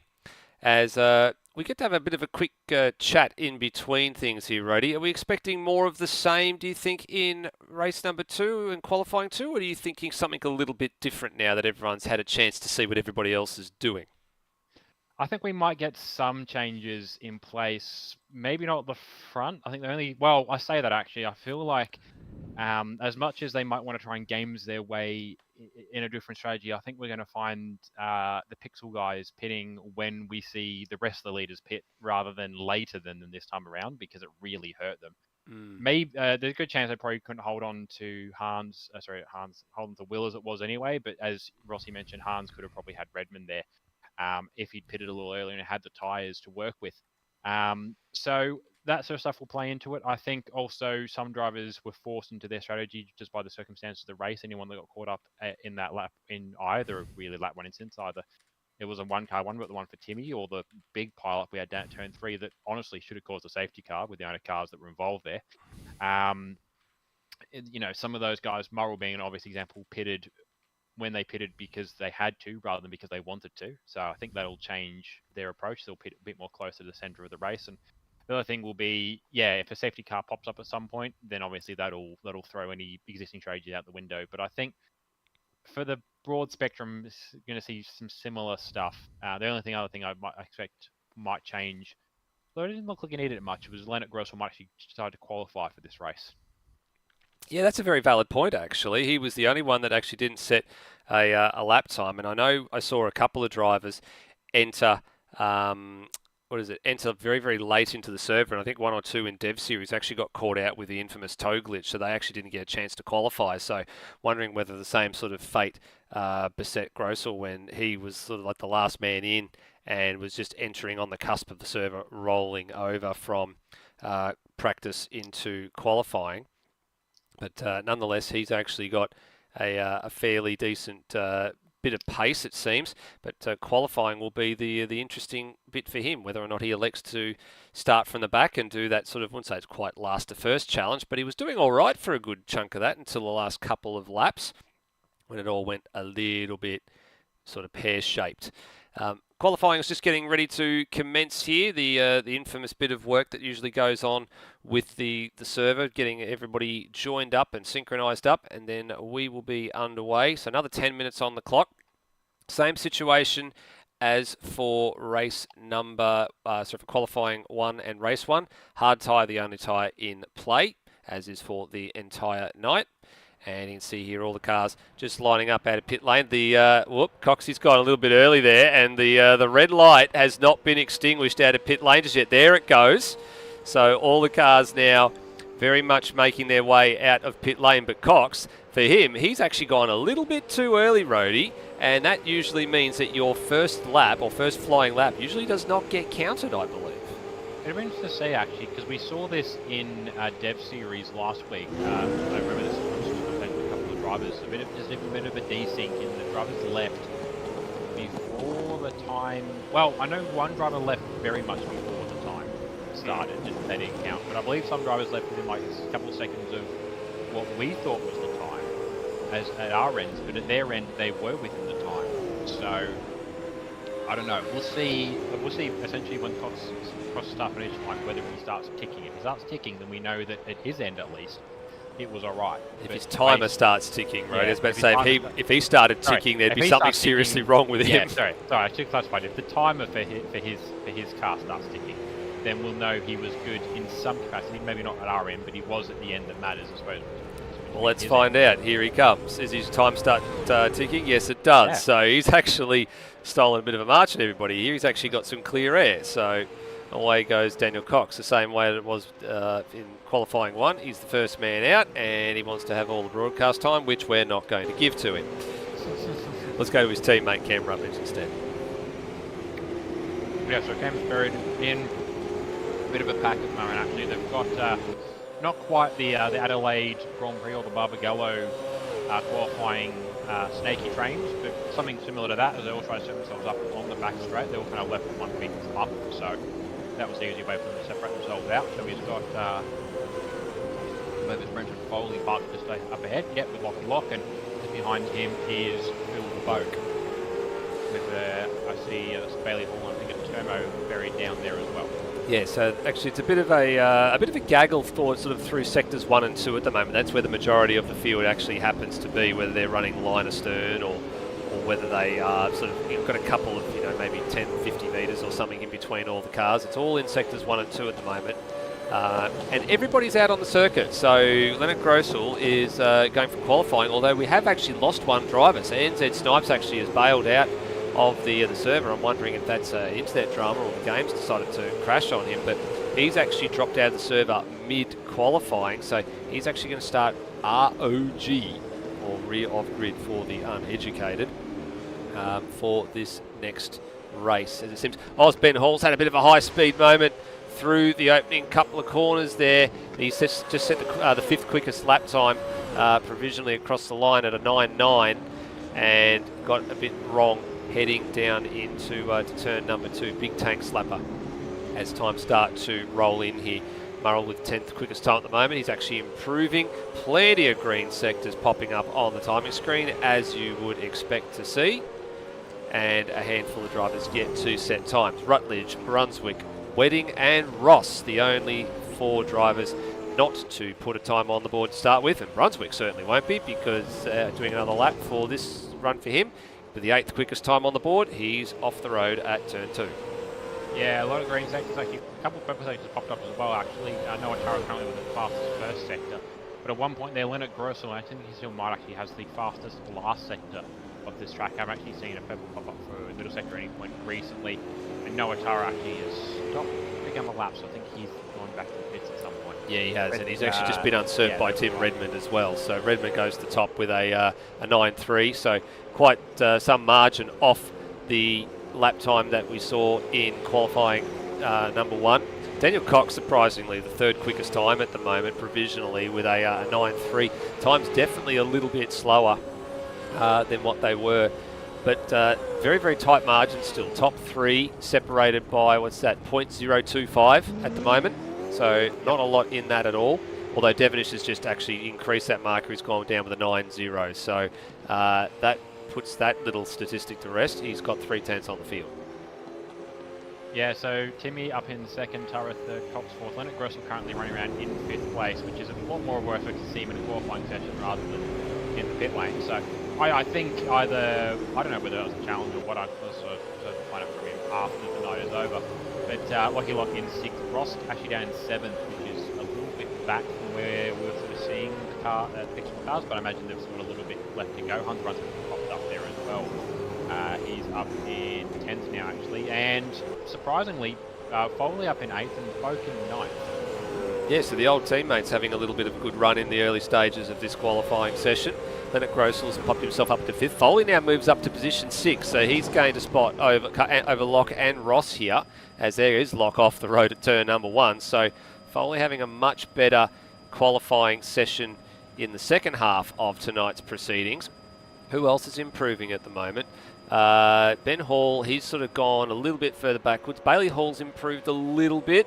Lewis Wedding's got a bit of work to do, but remember as well, Lewis Wedding did have a fairly late surge in the first qualifying session to bring himself inside the top 10. It's actually usurped this man outside the top 10 as a result in cheese, and he's going for his 2nd run of flying laps.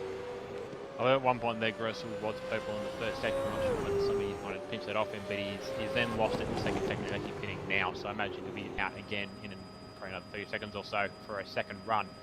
But yeah, the pace is a little slower than we saw in the first qualifying session, but is nowhere. It is no less competitive.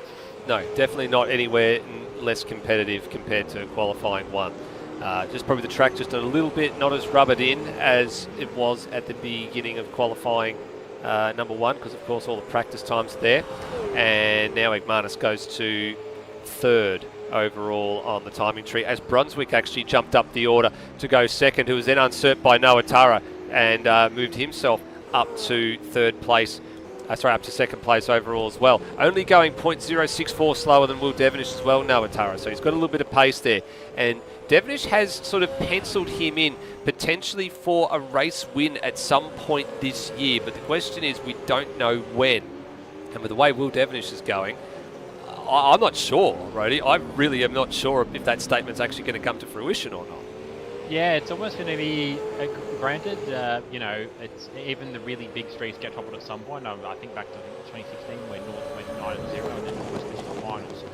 But it's at this point it would be easy to, and I don't think it'd be wholly incorrect to say it's less a case of when someone win a race, and it's more a case of when we'll let them win a race. That's right. But I think if we're going to see a win from Tara, if nowhere else.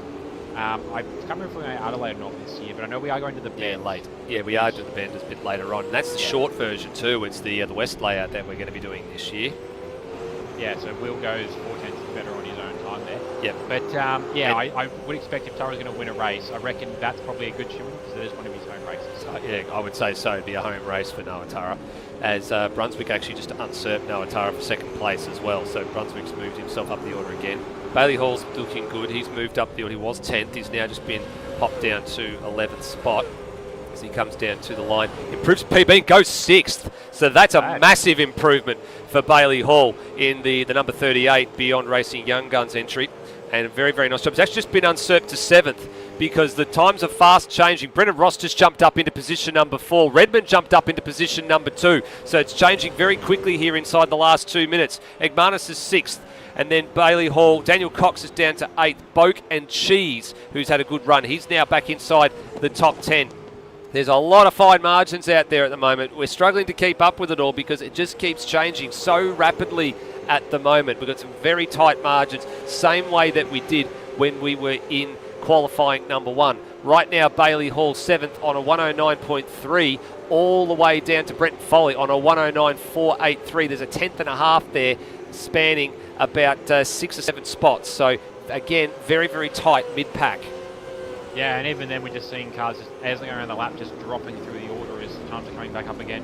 Pulling that down to 14th as Leonard Grossel's currently sitting 13th. Actually, Leonard Grossel might stay 13th, which would be interesting because he's in the pit lane with 47. Yeah, he won't get out. So he won't get back out again, so that's surprising. But so that's one spot we know he isn't going anywhere. Brapp's currently 12th, Cheers 11th. Ben Hall 10th. Phil Boak's still sitting there in 9th despite all these times dropping in. That's pushed Foley down. So he's actually usurped his teammate. He's actually the fastest PBF driver at the moment for Boak, which is a bit of a surprise given that he, up until this point, was out of the seat for, two and a bit years. Well, the important bit that I'm looking at... Really strong performances. Yeah, well, the important bit that I'm sort of looking at here, Rhodey, is what on earth is going to go on with some of these lap times over the course of the next few minutes, because the time is counting down. We've got Brapp on screen at the minute. Will Devonish is not going to get another lap, but I think he's currently safe on an 8 flat right now, and he goes and bails towards the pits, and the time has gone 0 here. So Brapp is his last flying effort, and he stays 12th. So for Brapp, that's him done. Thrower went across the line, and he posted a time good enough. He's down in 20th at the minute. Here comes Daniel Cox, and what does Cox do? Stays where he is. And then you've got Scott Murrell. No improvement from him there as well. Lockie Lock, does he move up the order a little bit? No, he doesn't. He doesn't move at all. Here comes his teammate, Nawatara. What can he do? Is he going to go up the order? He doesn't. So it was an improvement on the time from Lockie Lock, but not the place. His teammate didn't go anywhere. Kemp leading Boak across the line. Is there a bit of an advantage in the toe? No, there's not. So a handful of drivers couldn't improve late here. Bailey Hall, I think, is the only one on the track at the moment, potentially within earshot of maybe improving his time. He was fractionally off his PB at Sector 2. Has he got anything remaining in Sector 3? Does he move up a spot? Foley. He does. Bailey Hall moves up to 7th place. Foley gets up to 9th. I saw little bits of improvement, but that's the thing. We talked about it earlier about, what a 10th is worth around here, and he was only like, I think, 100th up in the Sector 2 mark, but he picked up Sector 3, and he went from launching up one spot. I thought he was going to pop over Leonard, but no, he launched to, 5 or 6 spots in the end. So that was a pretty monumental run for both him and Hall, actually, together. They did. And another pole for Will Devonish, so he's making a bit of a habit of this as everybody goes back to the lane. So standings as they were from that one. So it's the same front row again. Actually, it's the same top four, believe it or not. You've got Devonish, Ross, Redmond, Brunswick. That is how they started race number 1. Then you got Noah Tara 5th, Daniel Cox 6th. I'm pretty sure he started 6th in the opening race as well. Then it gets a little bit different because you've got Bailey Hall up to 7th, which is a great result for him. And Termo in 8th, Brenton Foley 9th, and Boak in 10th. Balance being filled out by Ben Hall, Cheese. Wedding starts 13th, so no late lap heroics from Lewis Wedding this time around in qualifying. Brapp and Grossel, who sat out that last sort of 90 seconds, he sort of parked the bus and said, "Nope, I'm done for the day." And it looks like it could have cost him. It could have made it a lot worse for him. He's going to share a row with Scott Murrell. Then you got Rutledge, Burko, Locke, Kemp, and Thrower. The balance of the field, with NZ Snipes, of course, the only one unable to complete the qualifying lap. And yet again, Rhodey, the mid-pack absolutely jam-packed. So from Daniel Cox on a 109.234, you go all the way, and he happens to be in, 6th place. You go down to Brapp in 14th with a 109.396. So that's a 10th and a half, covers 6th through to 14th. There's 8 cars in that group. Again, another 8 cars in the mid-pack. So tight. It's one of those things where, and the strategies are chosen, or the formats are chosen as they are before we get an idea of what the times are like. It's one of those things where I'm sitting here looking at it, just like, if only this was a soft tyre race and about 5 laps shorter, or something like that. If it was a race where, I mean, to be fair, it's a hard tyre race, and the hard tyres last, so you can push at full pace anyway. But with those times, you'd see some monumental scrapping. And to be fair, we're going to see the same sort of stuff next round at Barbagallo, which is a soft tyre round. So we'll probably see a bit of it there. Also, Barbagallo, very different, a similar but very different style of track.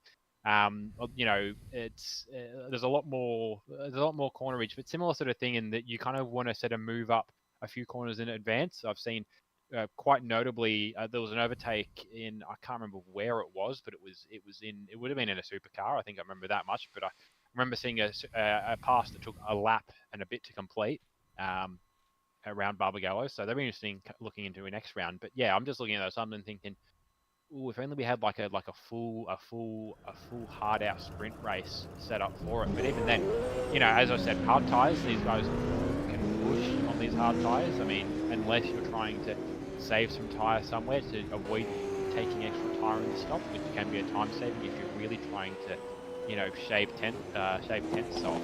But I think based on how race 1 went, if we up until turn 3, if we get some of that, the last few laps, it'll be some really exciting racing to start off race 2. Yeah, I would tend to agree. I think we could be in for a really good second race.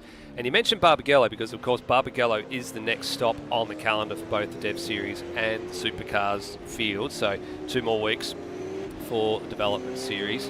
That, of course, brings us across to the 2nd of June, and then 9th of June for the main game field. They're going to be tackling Barbagallo after that. Let me just double check the calendar and make sure that's all correct. Yep, correct. 9th of June for Barbagallo. And then we get on to international round. So international round has, of course, been voting over the last couple of weeks.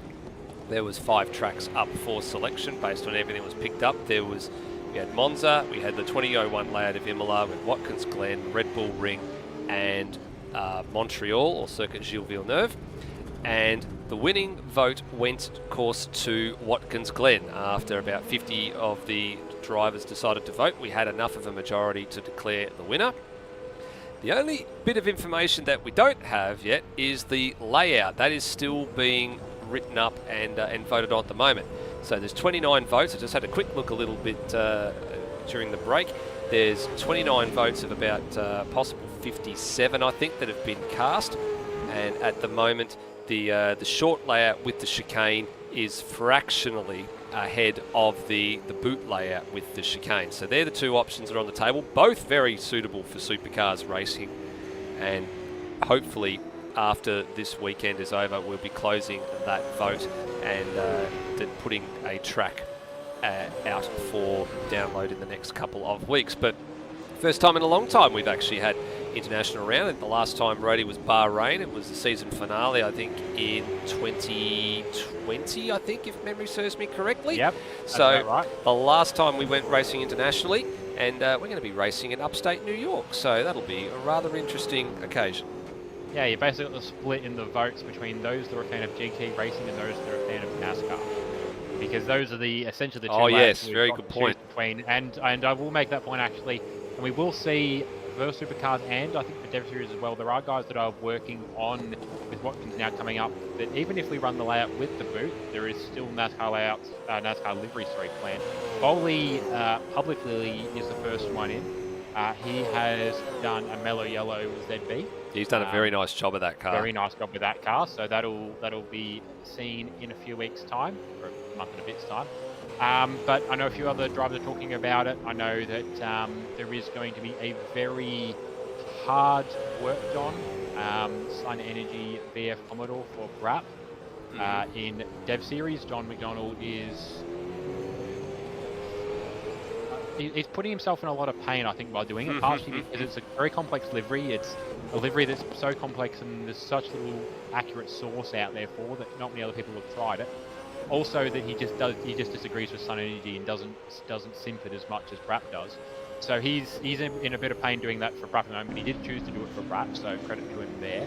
I know that I've got something planned in a way. It's not going to be a NASCAR design because I have hemmed my team into running HRT liveries, so it's going to be 2013 HRT, based or inspired, because it's the only time we've ever raced the Supercars in America IRL. I wish we'd gone back the next year because we could have had some variety in the liveries, but we only did the 1 year. I think the next year we clicked the X Games, and the year after that it just didn't come back. So. But yeah, there are liveries planned, I think probably for all three classes. Well, actually, as I've said, there are all three classes just in that. But there are guys planning liveries of some sort. There's probably going to be, a fair few Talladega Nights cars out there. I wouldn't be surprised if there's a few Ricky Bobby cars pop up at some point as well. Yeah, it's something different going to Watson's Glen. I'm personally a fan of the track generally. I think my vote went for the short layout just because NASCAR. Both layouts are going to be fun pretty fun to drive around. It's going to be interesting probably coming to the racing. It's I think sort of really only sort of too wide in most sections of the track. The one point that would be interesting, and I see a lot of drivers, especially those that vote for the NASCAR layout, are going to be very interested to know what the track limits of turn 1 are going to be like, because there's a few variations IRL. Either there is track limits or there isn't. But yeah, it's something different for us. We haven't run Supercars at Queensland before, and it's been a few years since we've been to North America with a Supercar. The last time we went to the continent was either Canada or Barber. Yeah, it would have 2018. Yeah, though one of those two layouts all the way back in 2018. Coming back to the livery argument, I know there's plenty of drivers that are keen to do a NASCAR livery. Of course, this year's got a little bit of a different sort of stang on it with the alternate liveries that drivers have got at their disposal to, in the pack they can pick any of their alternate liveries that they like throughout the course of the year. Now, a number of drivers have already gone fairly early on the alternate liveries, and I think are going to have to give their left testicle to be able to get one of their alternate liveries replaced. Oh yeah, there's some guys, especially in Dev Series, that committed very early to using up all their slots, and Lewis drives a hard bargain on that sort of stuff, so they're going to have some fun with that. Supercars have been pretty well measured. I know. And I'll talk about it quickly because we'll see it in race 2, but there are a couple of old HRT designs used by Pixel tonight. Very similar, but distinct. So the two lead cars in Ross and Wedding are using 2004 HRT as a basis. Brunswick and Burke, if he was here, would have probably been using the 2005 early HSV dealer team liveries, which are very similar, which I think is intentional to try and confuse us. On a less of a storied basis is Termo. He's running essentially his standard car, but he's got It's Alive in Queensland down the side. He is a Queensland native, so he's giving a bit of plug to his home state, and we will see that car again at Townsville, being another Queensland round. And the other car that we've seen, which is new, is Leonard Grossel's full-time entry, which for those that were watching 2 years ago, back when I was driving, or this was actually just not long after I started commentating. Hans Brunswick raced the same base livery at the Calder Park Retro Round in 2021. That car is based on the 1992 Opel Omega DTM entry of Ermshire Motorsport with backing from ATS, driven by Volker Strycek, which I probably butchered two of those. And I imagine Leonard could correct me on that. But yeah, that in Leonard's case, he distinctly requested that car. So that was from an era of me trying to get a reaction by calling a ZB everything other than a ZB, and I didn't expect to have it back. So it was a bit of work to actually retool that car again. But those are the alts that we've got for tonight, and we will have others obviously appear across the season. And Watkins will be interesting because I imagine half the field will be in an alternate. Yeah, I'd imagine so as well. As the flag waves to start the formation lap here for race number 2.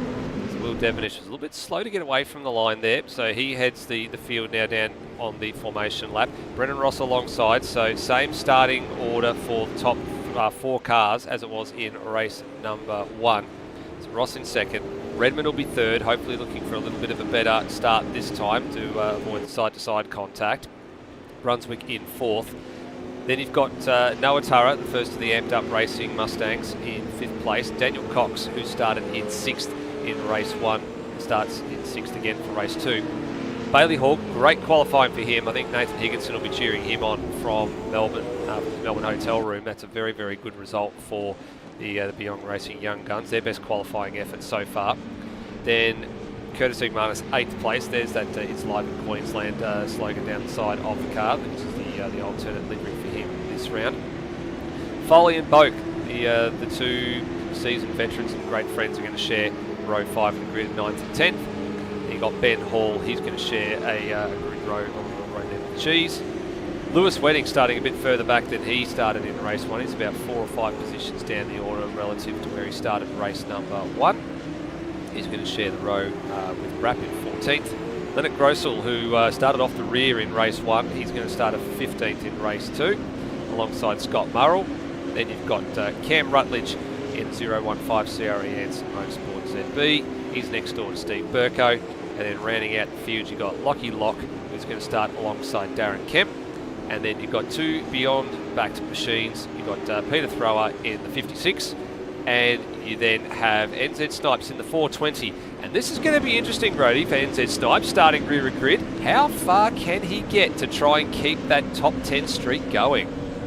Yeah, it'll be a challenge for him. I wouldn't be surprised. I mean, maybe not quite with the vigour and the earliness of Leonard Grossel, but I imagine maybe a bit of race strategy might mean that he can not lose in these spots in the pits. Yeah, that'll be it. Here we go. Race number 2 about to get underway. Race 7 of the Championship for 2023 starts now. Devonish missed the start. He completely missed the start, and Ross has got the whole shot. That's precisely the argument that they needed to happen, or the little incident that needed to happen. Now it's all up to the chasing pack behind to see if they can get ahead of Will Devonish on the run down into turn 3. Ross has got a clear margin, but thankfully this time everybody's through turn 2 without too much incident, although there's a lot of fighting and squabbling going on in the mid-pack behind. Yeah, a lot of wiggling around, just trying to find a clear spot, trying to make moves while the field is bunched together. We seem to have gotten through almost. We tried to have a repeat of race 1 there through turn 3, but we got through it. But no, very good start from Brendan Ross. I said Will Devonish catching back up to him. And Will Devonish, he missed the start, but also he was a little further back in his box than Brendan Ross. No, certainly did not. We got through turn 3 cleanly. There was a couple of little nose-to-tail moments, little concertina effect down there, but we're all through this time. No spinners. So very, very important as we head down now to turn 6 for the first time here. And it's already back on at the front. I can see it now. Devonish has got his nose up the inside of Ross at turn 6, but he couldn't make it stick. And he's going to have to fall back into line here, potentially line up the pass for turn 3. I can see Bailey Hall's had a good start as well. He's already moved up 1 spot into 6th place. So Daniel Cox has had a little bit of a stinker. He's dropped 2. Yeah, so good start there for Bailey Hall as well, actually. Into a little battle now with Termo and Cox back there as well, and 2 of the PBF cars. But good little cluster at the front as well. Will Devonish still trying to make a move here on Ross, and actually under Brunswick trying to bite the inside as well. Definitely trying to make a move on Tim Redmond. Ross with a big slide out of turn 3. That's really sort of sealed the move there for Will Devonish. Yep, done. Tim Redmond now trying to defend from under Brunswick, but also trying to have a look at Brennan Ross. Yeah, this is the hard part to master, isn't it? You want to keep your eyes on the car in front and sort of look for an opportunity to see where you might be able to sneak up the inside, but by the same token, you've got another car all over your rear boot lid, and you can't afford to give any inch of room, because otherwise you're going to lose that spot. So Hall actually made a bit of a dive, I think, sort of down toward turn 3. And he's actually gone back a couple of spots as a result. He's dropped a spot. He tried to make a move on Tara, and then Turmo slipped through. So did Cox, so did Foley, and so did Wedding. So that's actually been quite costly for Bailey Hall.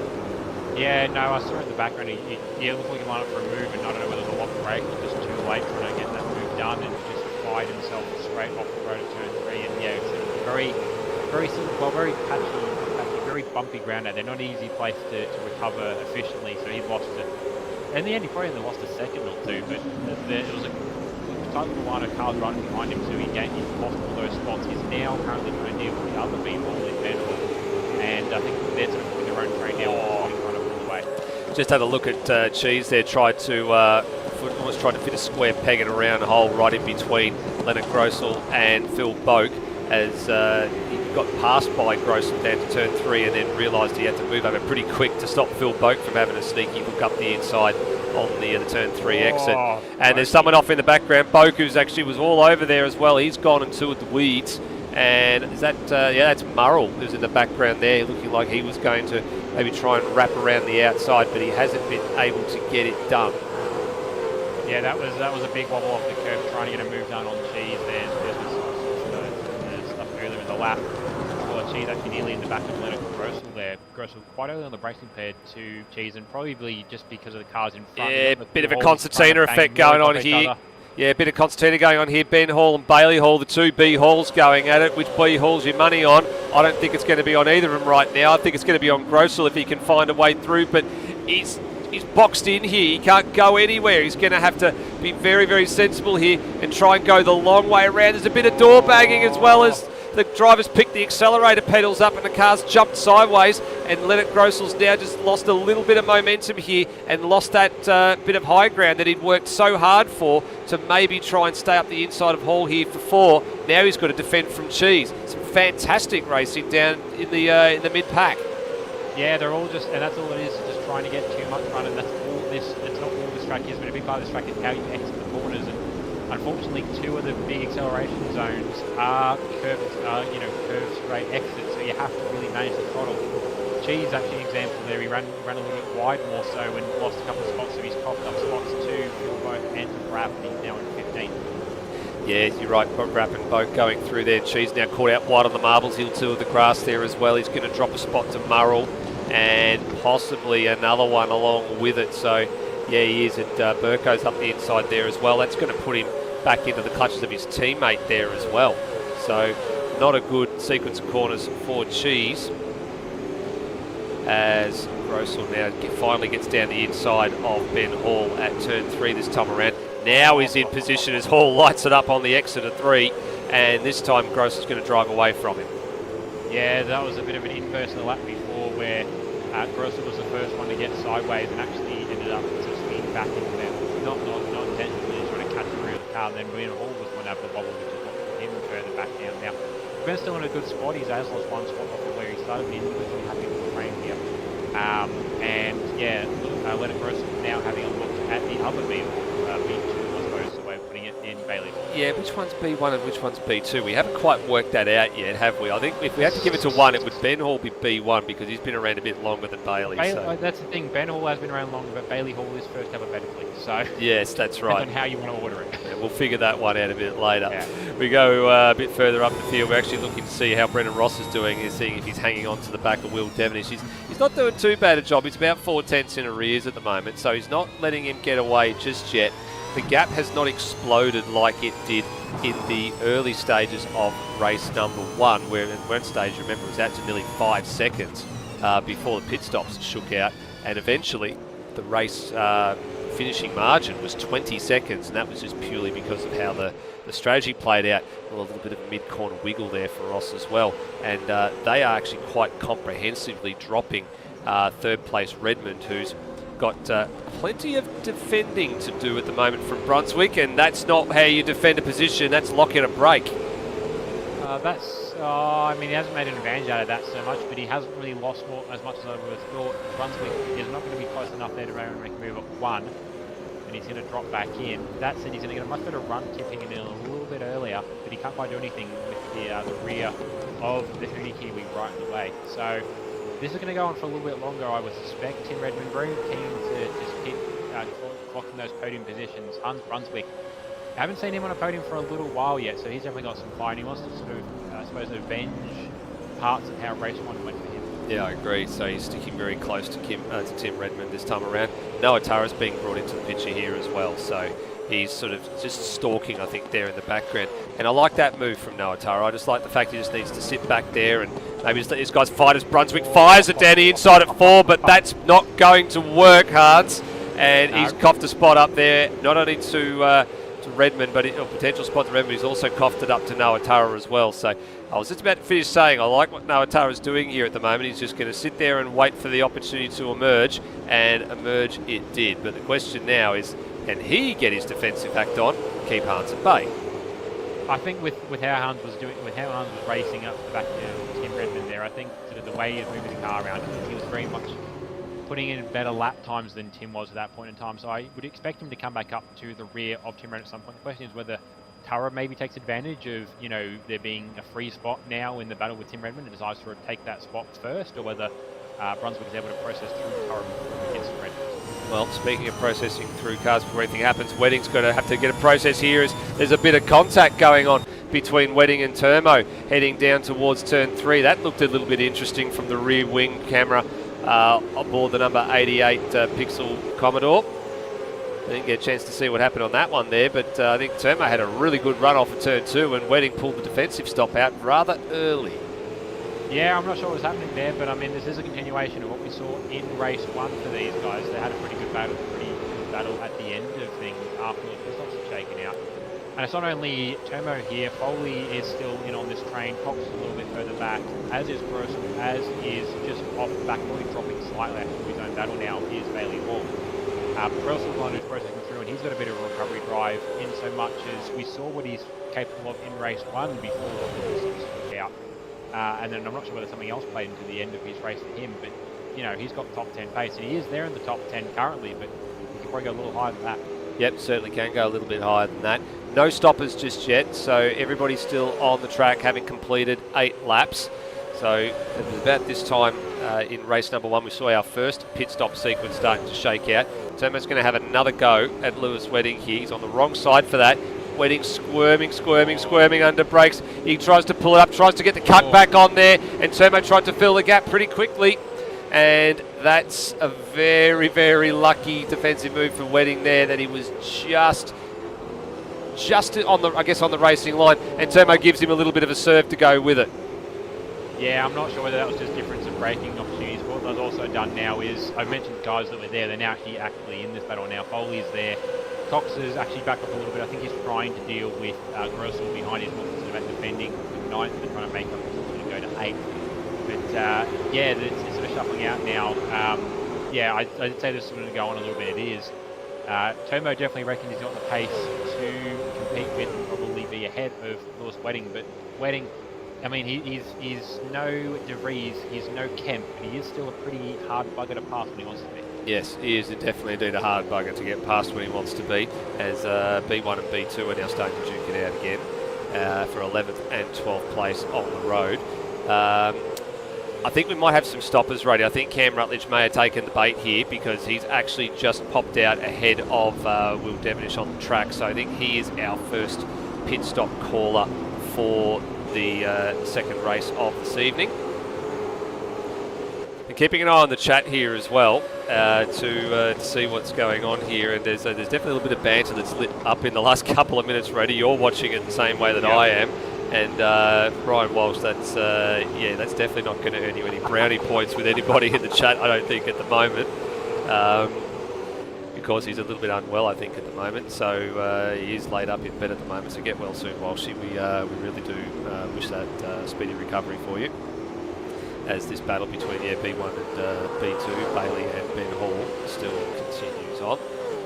So I mentioned Cam Rutledge a few seconds ago. Yeah, he definitely is our first stop up. And there he is relative to Will Devonish on the track. And then the next man that we're looking at in the running order ahead of Cam Rutledge is Lockie Lock. But I don't believe he has been in. Actually, I can see them. Oh, Brendan Ross. Okay, so Brendan Ross has taken an early stop here. So that's an interesting dilemma. And yeah, here he comes. So he's actually come out in some clear air. So this could be good for Ross. Let's just see what sort of pace he's got. Very quick stop. Only about 30 second. Yeah, about 30-second pit lane transit time overall, including the stop. One clear air to the undercut, which the way those battles were forming at the top end of the race, we didn't catch it on broadcast, but I was still watching the battle we were watching earlier with with Lewis and Termo and Co. And in the last sort of lap or so, Foley actually processed through Termo, and actually Grossel now through on Termo as well. So I'm not sure whether Termo's maybe got shuffled off the racing line. I see Brunswick in the lane actually as well, and somebody else in behind him as well, one of the Mustangs. Yes, looking like it's Cheese. Yeah, so Cheese has come in for a stop there, as well as Brunswick. So a little bit of something different going on. Actually, no, it's Bailey Hall, sorry. I do apologise. It's not Cheese, Bailey Hall. So Brunswick and Bailey Hall in. But yeah, one of the black cars, which there's a lot more black Mustangs, which is what's throwing me off. That's right. But, so here they come. So there goes Brendan Ross on the left-hand side of your screen there. So as Brunswick rolls down the lane. So he's definitely going to have lost out a little bit of track position relative to where Ross is, as he'll get back up to speed. Where's Bailey Hall? Most importantly, going to feed back in relative to Cam Rutledge. I think he's going to be well clear, actually. Yeah, he is. So plenty of room there. Steve Burko's also been in the lane as well. So the bottom five at the moment: Ross, Brunswick, Bailey Hall, Cam Rutledge, Steve Burko. They are the ones that have been onto pit lane for the moment. The real question is, what does Will Devonish do? Well, I've just seen Foley in. Tara's also in as well. We missed that, but in the battle that was happening, Lewis Sweating actually managed to clear away from his little battle pack he was having with Termo and with Leonard Grossel and with Foley, who's now in the pit lane. Yep. But Grossel actually processed through as well. So Grossel currently up to fourth. Obviously, guys are hitting around him, so it's not a true position. But I think he's going to be in fairly soon as well, so we should get a pretty good indicator where some of these guys are. There's going to be maybe a lap or two undercut position to sort of the back end of the top 10. Yeah, so here come Foley and Noah Tara. You can see Peter Thrower in the background there. There goes Brendan Ross. So this will be pretty close, actually, with Foley coming out. Is he just going to manage to get ahead of Hans Brunswick, who's going to have a head of steam up the front straight here? And yeah, he is. And Tara's going to fall in behind Brunswick. So that's an interesting little strategy play there. So what's Noah Tara done with regards to his tyres and car arrangement compared to what Brunswick has done? Because the margin there, I don't think it's insurmountable. We'll get a shot at it coming down the straight here. No, so not a lot in that. So still a long way to go here. So just on the half distance mark. So that brings Ross up to 15th as the field continues to process through. You've got the next cars in the queue. Lockie Lock and Darren Kemp haven't stopped, but Lewis Wedding's in now, and there's actually a fair few cars in here as well. So you got Wedding, Cox, Brapp. Then you've got Snipes and then Grossel at the front. So yeah, there's going to be a fair old gaggle of cars are going to exit the lane here. And we're going to keep an eye on things because here comes Foley round the last corner. But I think there's going to be a pretty comprehensive margin for Grossel after all of this. He's leaving the lane now. He's just going to get out just ahead of Foley and Brunswick. So that's a net gain for Leonard Grossel. He's made some ground there, I think. And now Brunswick got a real head of steam heading down into turn number one. He was right on the rear boot lid of Foley and looking for the late apex here to get a good straightaway speed down the back straight. He's going to get this done, I think, Brunswick. He'll be down the inside of Foley at 3. Yeah, it's up to Foley now to try and bait Brunswick into excessively late braking, but I don't think he's going to be baited into that terribly easily. He can try and hold it around the outside, force Brunswick to try and pick the throttle up while he's still turning quite aggressively, and he hasn't. He doesn't make to hold it off just, but he is by no means safe yet. Oops, I think, I'm not sure if Brunswick just accidentally disappeared there. He's vanished from our screen for a few seconds. I'm wondering if that might have been a bit of a lag moment for him, because he's lost a lot of ground to Foley there. He's definitely lost about 3 car lengths in all of that, so maybe a bit of a game stutter. Yeah, might have been a game stutter, very small little hop there. He was lucky it wasn't anything more severe, but yeah, that wouldn't have helped either. No, definitely not. Would not have helped at all. All right, Cheese and Lockie Lock in the lane here, so there'll be some more positions gained for these drivers heading through. There they are, left-hand sides of the cars going up almost simultaneously, almost going down simultaneously. Fantastic shot, but it looks like Lockie Locks actually took a little bit longer to get going there, so maybe a little bit of fuel going in as well. Possibly, and that's the gamble, is trying to manage the tyres so that you spend more time getting fuel than tyres. Race leader in, and he looks like he's race leader in. Yeah. Looks like he's going for. I'm not sure if it was for right sides only. No, left sides as well. He's going for a full set. Interesting. Very interesting strategy call. Tyres only though. It looks like. Yeah, so Wedding through, all now in, Murrell also in, so it seems this is about the time that CRE are planning some of their strategy call. Just beyond the half distance mark. So yeah, Bailey or Ben Hall in, Scott Murrell in as well. So Devonish looks like he's going to drop into some clear air actually behind Darren Kemp and ahead of the man that was pursuing him in Brendan Ross. But the question is, how much of a margin has he got? He's got a fairly decent margin actually, so I think he's made a net gain throughout the pit stop sequence there, and the margin should probably settle in favour of around about 2 or 3 seconds, I'd say, when we get to the timing loop at turn 3. Yeah, so at this point all we're waiting on now to pit is Team Redmond, who currently leads the race, Termo or Curtis McManus in second, Phil Boak in third. We're going to see where Phil Boak drops back into the running as well, because he did qualify well and was running fairly comfortably. And Darren Kemp, Redmond in.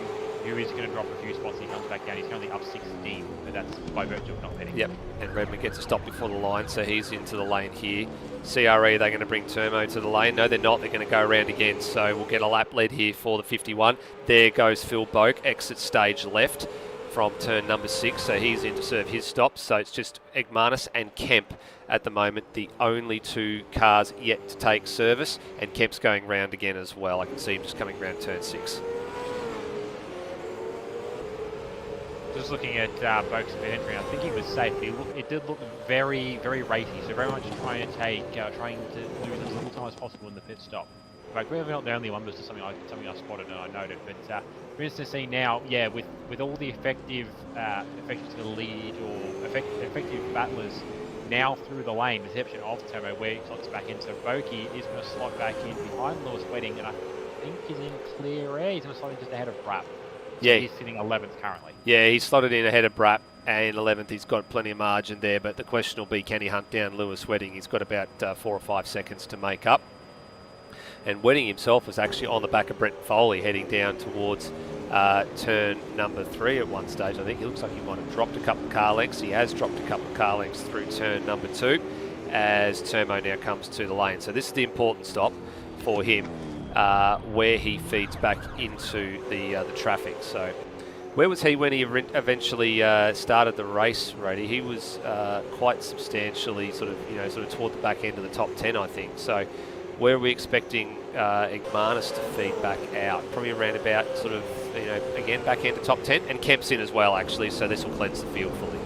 Yeah, he was 7th or 8th, I think, which is where he started, so he's going to drop in about that spot. We missed it as well in all that, but Brunswick did get through on both Foley and also Curran. Leonard Russell just cleared that pack of tyres, so Leonard Russell actually probably having a lob for a podium here, but I think all the cars ahead of him were gapped pretty severely compared to the guys. Actually, it's going to be worse for Egmanis here, Rody. Sorry to cut you off. It's going to be worse for Egmanis. Yeah. It's going to be way worse. He's actually going to come out 16th, so he's had an absolute shocker. And it's actually going to be worse at 17th, 18th. So he's right down the order. So something has gone wrong with how that strategy's played out for him, because he must have had a mistake somewhere at one of the laps that we have not seen, and that's put him well out of commission. Yeah, I mean, the consolation for Termo is he will have the freshest, amongst the freshest tyres, him and Kempy. But he's only got another 8 laps or so, and he did lose a lot of spots, and crucially a lot of time to where, we thought he might end up. So he might not go back to the top 10, but he'll definitely make up a few more spots before the race is over. He certainly will. He's going to make a couple of spots here as he's just picking his way through the field, so we'll see how far he can get. Speaking of picking the way through the field, there's a couple of movers and shakers in all of this. So the top couple of movers and shakers, we've got Leonard Grossel, started 15th, he's now found himself in 4th place, so that's a fine recovery drive for him at the moment from where he started. NZ Snipes started rear of grid. He's currently 10 spots up from where he started. He's about to lose one more, I think, to Ben Hall here, but currently positioned in 12th. If he doesn't lose this spot, he'll stay 12th, otherwise it'll be 13th. But on the still got a fair bit of work to do to try and wrestle his way into the top 10. But a great drive nonetheless for him. In terms of the biggest losers, and we're not talking about weight gain or weight loss here, people, we're actually talking about positions lost. At the moment, it actually is Turmo. He's currently down 8 spots from where he started the race. And then you've got Cheese, who's lost 7. And then the other one who's lost 7 is Bailey Hall, which is of the highs of qualifying to the lows of a position in a race. Oh, there goes Snipes! Exit stage right. So unfortunately for him, he's just gassed it up a little bit, avoids the beyond electrical signage, and drops a couple of spots. So for Bailey Hall, that means he's now lost 6 spots, not 7. As we go and have a look at what happened to NZ Snipes. Yeah, it was an easy one to do. Just trying to really keep the car on the inside out of turn 3. Just got throttled a little bit too early for the tyres wanted to flip the car, and sort of unlucky in a way that we saw with I think it was He's on the marbles earlier, that they had a car to bounce off and try and correct them, and he was all by his lonesome relatively there. So he just had a lazy little spin by himself and lost a couple of spots, and definitely now outside the window of the top 10, but still a lot of spots. You're still up 8 spots from where he started, so still a good race for Snipes. Yeah, I think as it stands right now, Rody, I think he'd probably be one of our best improvers over the course of the season. If the season ended today and we were voting on the most improved in terms of, racing and things like that, I think Snipes would be right up there. He'd be definitely in contention for that award. So very, very good drive so far this year from all 7 races. Just a bit of a shame that that's probably the only blot on his copybook, I think, for the entire season to date. Absolutely, yeah. As we mentioned, he's had a pretty good run of top 10s. And to be fair, it's hard to get into a top 10 when you're not starting in or around the top 10. The way some of the racing has been going so far this season, you're able to qualifying is very important for some of these races. But look, he's done well, and you mentioned obviously one of the other best improvements, Leonard. He started out in the top 10, he's currently 4th. And that might just be down to quality pace versus race pace. He's a quick driver, but maybe just not being able to instill the pace in a single lap session, but over a race, just kept chugging away. At Foley's gone wide, so Wedding was putting the blowtorch to the back of Foley's Red Bull Commodore, and he went wide at turn 1, and Wedding up the inside at 2. Now they're going to drag race down to turn 3. And Foley was where was he going? He had 2 wheels off the circuit on the grass, and Wedding has the inside line here for turn 3. So this will be position 7 going the way of the Real Pixel Holden Commodore. Yeah, that was interesting. I'm not sure whether maybe Foley not quite sure where Wedding was, and just to make sure he left him plenty of space. As I said, Foley and Wedding also in terms of seniors of the category. You've got to be careful with that word, Rody. Seniors. Yep.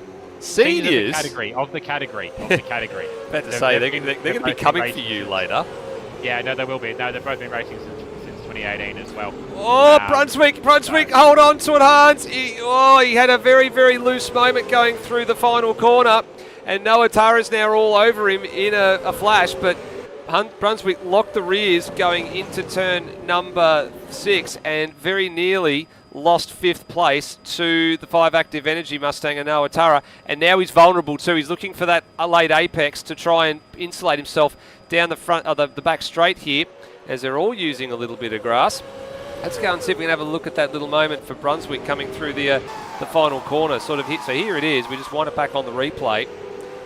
This is what he saved. He did a really good job of this. Yep, compression locked the rears, full slide, Tokyo Drift style, picks it up. But all that did was just bring the Mustang closer to his rear bumper. Yeah, and he's turned what might have been a fairly comfortable end of this race with a little snap. He's given up the spot now. And actually, no, he spun it as well. So, yeah. You're right. He's off the track at the moment. Sorry, we're cutting back to the live pictures here, everybody. He's actually spun that off of turn 4 and 5. So we'll actually really quickly wind that one back and have a bit of a look at that one as well, because that's, unfortunately for him, a loss of 5th place. But here we go. Replay heading down into turn number 4. It's easy to do here as well because this is another one of the hard braking zones. Not as hard as 3. Oh yeah, got a big wobble heading into turn 4, and then he actually had his right rear tyre on the grass when he tried to put the power down, so that's what speared the car left. Something else I've been keeping an eye on actually while we've been watching the battle, the many adventures of Hans Brunswick, is something that I would see an eye on, because I knew it was probably coming to battle at some point, but just ever so slightly, lap over lap, Leonard Grossel has been putting in slightly better laps than Tim Redmond. Not enough to make up the position, to make up the time in a lap or 2, but over the last 5 or 6 laps, it's probably averaged about 0.2 quicker per lap. Tim has just started to respond, actually. The last lap through was a 9.6 for Tim versus 9.5, a very high 9.5, so basically identical lap times the last lap for Tim Redmond and Leonard Grossel. With 3 race laps left to go, Leonard Grossel is definitely within sight of Tim Redmond, but he's within about he's getting up to being within about a second. I don't think he's maybe going to quite have the legs to have a shot for the podium here, but if Tim wobbles somewhere, then Leonard's definitely the picture. Yeah, 3 laps to go, 1.4 seconds the margin. It seems a little bit insurmountable, but you know, all it takes is for one driver just to make a little slip up, and then you'll gain half that time in a flash. There won't be any ifs, buts, or maybes about it. The field actually quite strung out now as well around the whole entire circuit. Actually, everybody's still trucking along on the lead lap quite nicely. Even Darren Kemp. I say it. Oh dear, there we go. Wide at turn 2. He has. He's run wide at 2 and then at 3, and now Grossel's all over him. So just as we were having a quick look to the map to see what was going on, it could potentially change hands here for 3rd place late in the going. Now this is interesting for Redmond because he's never raced against Grossel door-to-door before, and this is going to be a very, very new experience about the Germans applying the pressure to the Kiwis. Yeah, it's definitely the first time they've raced supercars against each other. They've run each other pretty hard in social series formats, but definitely not with this much on the table as such. So 2 laps left as of this point, and there is nothing between them, and Grossel's still looking to make a move somewhere here. I don't think he's going to quite get it here. He's on the outside of 1, but he has actually made a small gain over Redmond.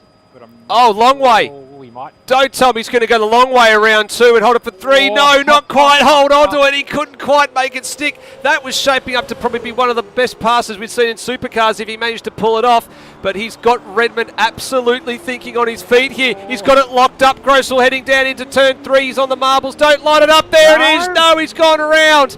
That's exactly what NZ Snipes did. And he grabs reverse, and that's a great bit of heads-up driving. And now trying to crawl back onto the track, but that was shaping up to be probably one of the battles to the flag there. Unfortunately for Grossel, he's the one that comes unstuck, and Redmond survives.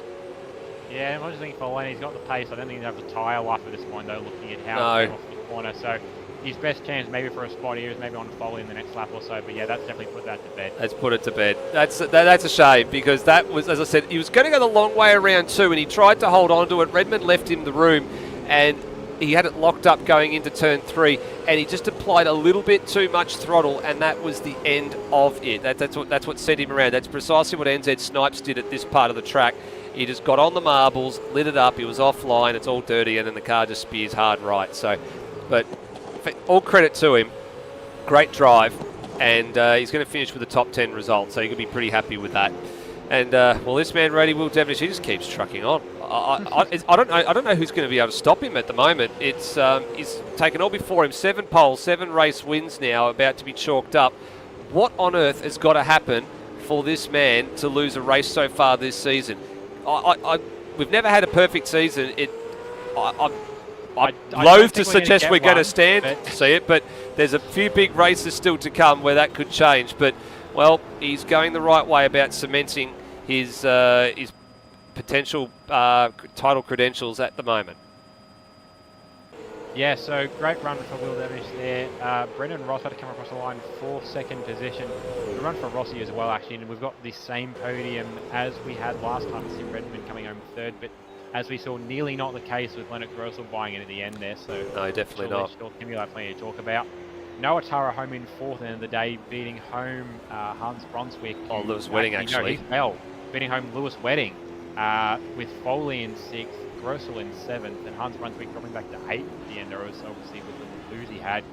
He got back through on Phil Boak, who finishes in 9th, and Ben Hall gets up to top 10 in the end. Yeah, Ben Hall had to do a lot of defending late in the race. I was keeping an eye on it just to keep Brapp at bay, and they're still going on with it, those two at the moment. A little bit of friendly fire there. So Brapp comes home in 11th, so 2 good results for the substitute.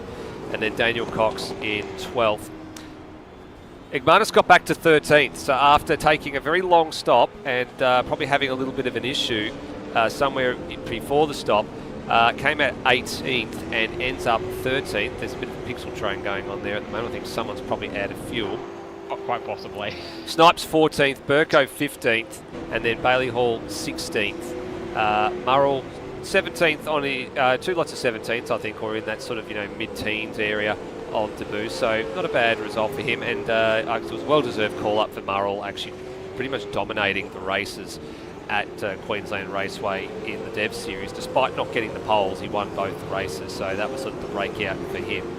Then Cheese 18th, Locke finishes 19th ahead of Peter Thrower, Cam Rutledge and Darren Kemp. And importantly, I actually think, Rhodey, this will be the first time in a long time, all drivers that started both races tonight finished both races. I can't recall that happening for quite some time. We're going to have to dive back into the history books and see if we can find another example of this, because I think that's probably, as I said, the first time in years that everybody has finished both races, or all races rather, on a race night. Yeah, because even when it's not like, a calamitous incident, major damage that puts about, somebody managed to find an excuse to pop an engine or blow a tyre, run out of fuel, or just, fire themselves into a gravel trap or something like that. People are good at finding an excuse to not finish races. And normally you're right, normally I haven't got the facts in front of me, but normally it's like at least someone per race night. I mean, we talk about one engine, he's done a pretty good job so far this season. Ben Hall was an easy one to go to on that, but he's not the only one. A couple of guys have been popping engines at various points this year. But yeah, I think it's the first time, definitely this year, and the first time probably in 6 to 12 months that, at least, that in Supercars, everybody who started a race tonight has finished that race.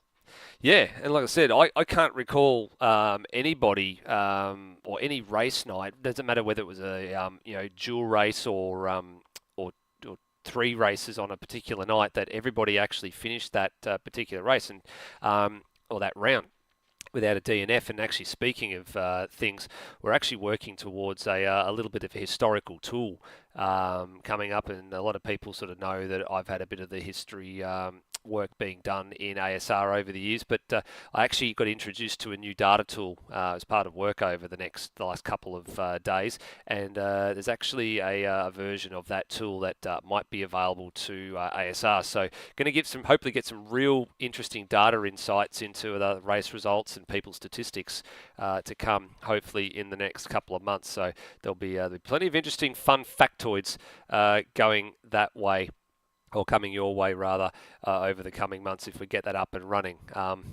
Interesting information, not the useless information for thought that Matt Cecil's put in the chat about Rhodey mentioning seniors, and apparently the average age of the Super 2 grid versus main game is younger. So Rhodey, you're going to have, as I said, you're going to have Lewis Wedding and Brenton Foley after you, I think, with that comment after the end of the night. But speaking of comments, you can get yourself geared up here and have a chat to our top 3 again, who are the same top 3 from race number 1, but they're also the top 3 for the round as well. Absolutely. So a bit of a switch in the order there. We'll start now with Tim Redmond. And Timmy, there was a point in that race where it was looking pretty comfortable. In the end, it was a pretty comfortable finish, but nearly went the other way for you in those last few laps. Yeah, it did. I was starting to get a little tired and made a mistake, unfortunately. And Leonard got up right up next to me at one point. And then I saw him go around in my rearview mirror, so I feel really bad for Leonard. I don't think we touched at all, but I would love to have a chat with him later on to see what happened. But yeah, that kind of just sealed the deal for me at that point. Made it nice and comfortable, so I took my time because, as I said, I'm starting to feel a bit old. But yeah, no, pretty good run for race 2 when it caps off a pretty solid night with 2 podium finishes. Definitely helps with both the team's points and the Sparky Cup. It does, yes. I'm happy with those results. Although, hats off to our friendly competition in CRE. They've done a fantastic job tonight. Will, you've been out the gate, so good on you. Well done, and hopefully we'll be a little bit more competitive next time around. Well, yeah, still a solid run in those two races, and you mentioned a little bit, probably still a little bit more to unlock for yourself there, Timmy. But a good night overall. Yep. What's your thoughts going into Barbagallo? I love Barbagallo. I've had a lot of really good races there. In the past, in Summer Series and Super 2, when I raced in those series. It's a neat little circuit, very technical for what it is. I think it's going to be a bowl of fun. Absolutely. Well, good work tonight, Timmy, and we will catch you again in a few weeks' time. Cheers, ready. Alrighty, up from third spot in race one, now into second spot. If we had a third race, he might be able to have a swing for the top step of the podium with those sort of progression. But Brendan Ross, still a good result overall. You've sold me short. It's 2 second places. Is it? I thought Yes. that okay, no, okay, I'm wrong. Sorry, I had in my head the Get it right. sorry, you're right. Actually, you're right. So I talked to Tim and I talked to you're wrong. Sorry, it's 2 seconds. I'm getting old now. Speaking of seniors, yeah, still a good race then. Still to come home in second.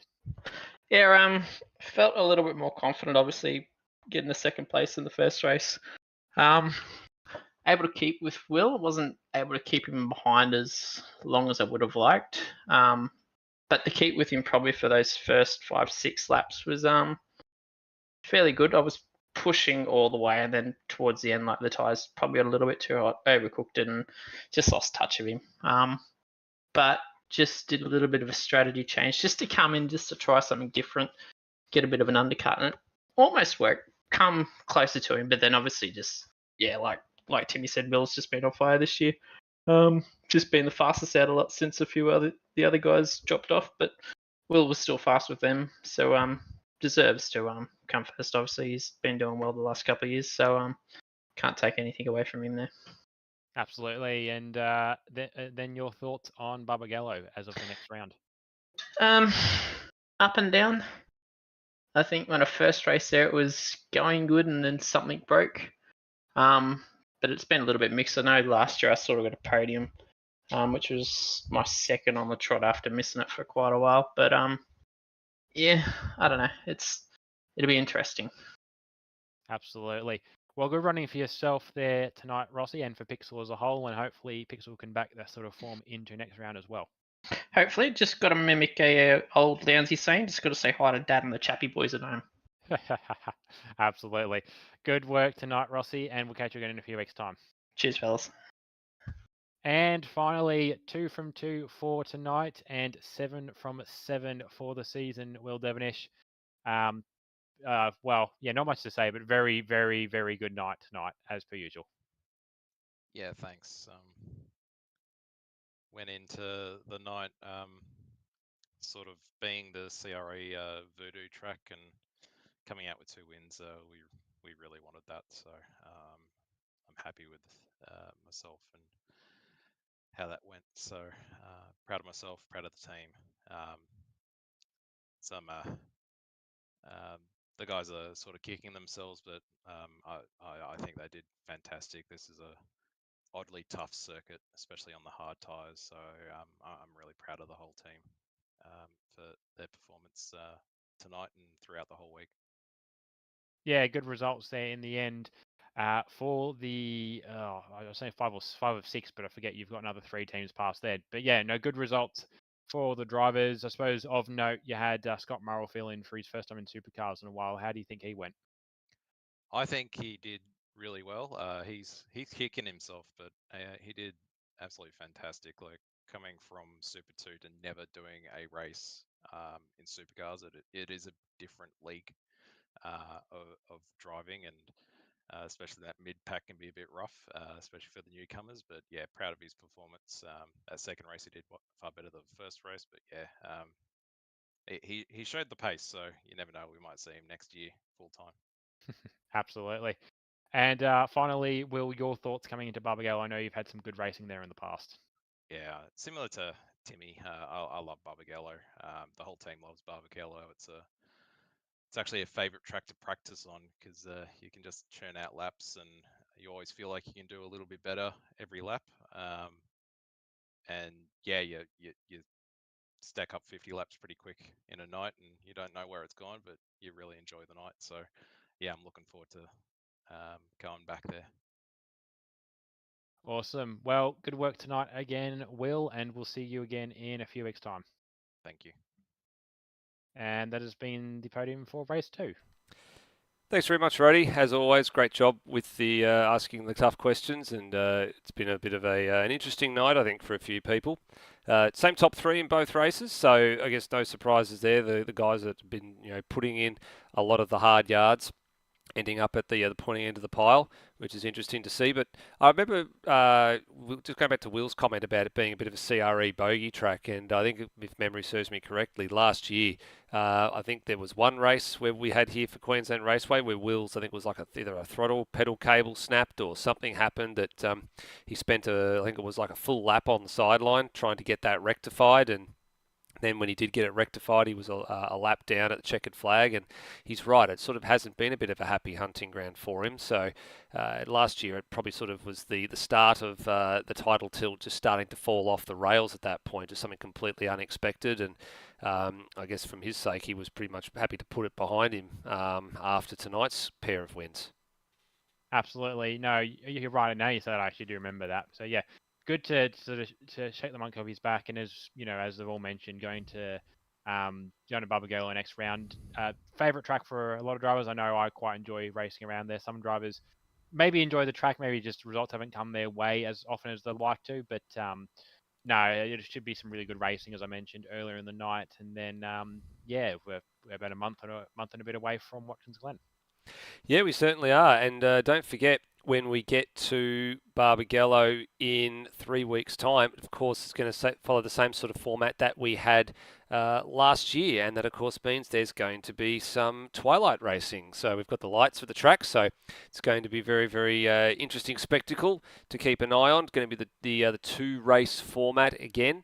And at least one of those is going to be a twilight or a night race. I'm not sure of the exact timing in the game just yet. Last year it was a dusk into like a night type of an arrangement, so it didn't get too dark, but it was sort of twilight. So I'm not sure if they're pushing the start time back in game to start a little bit later, so we end up with a bit more of a darker picture, but we'll get some information on that as it comes to hand.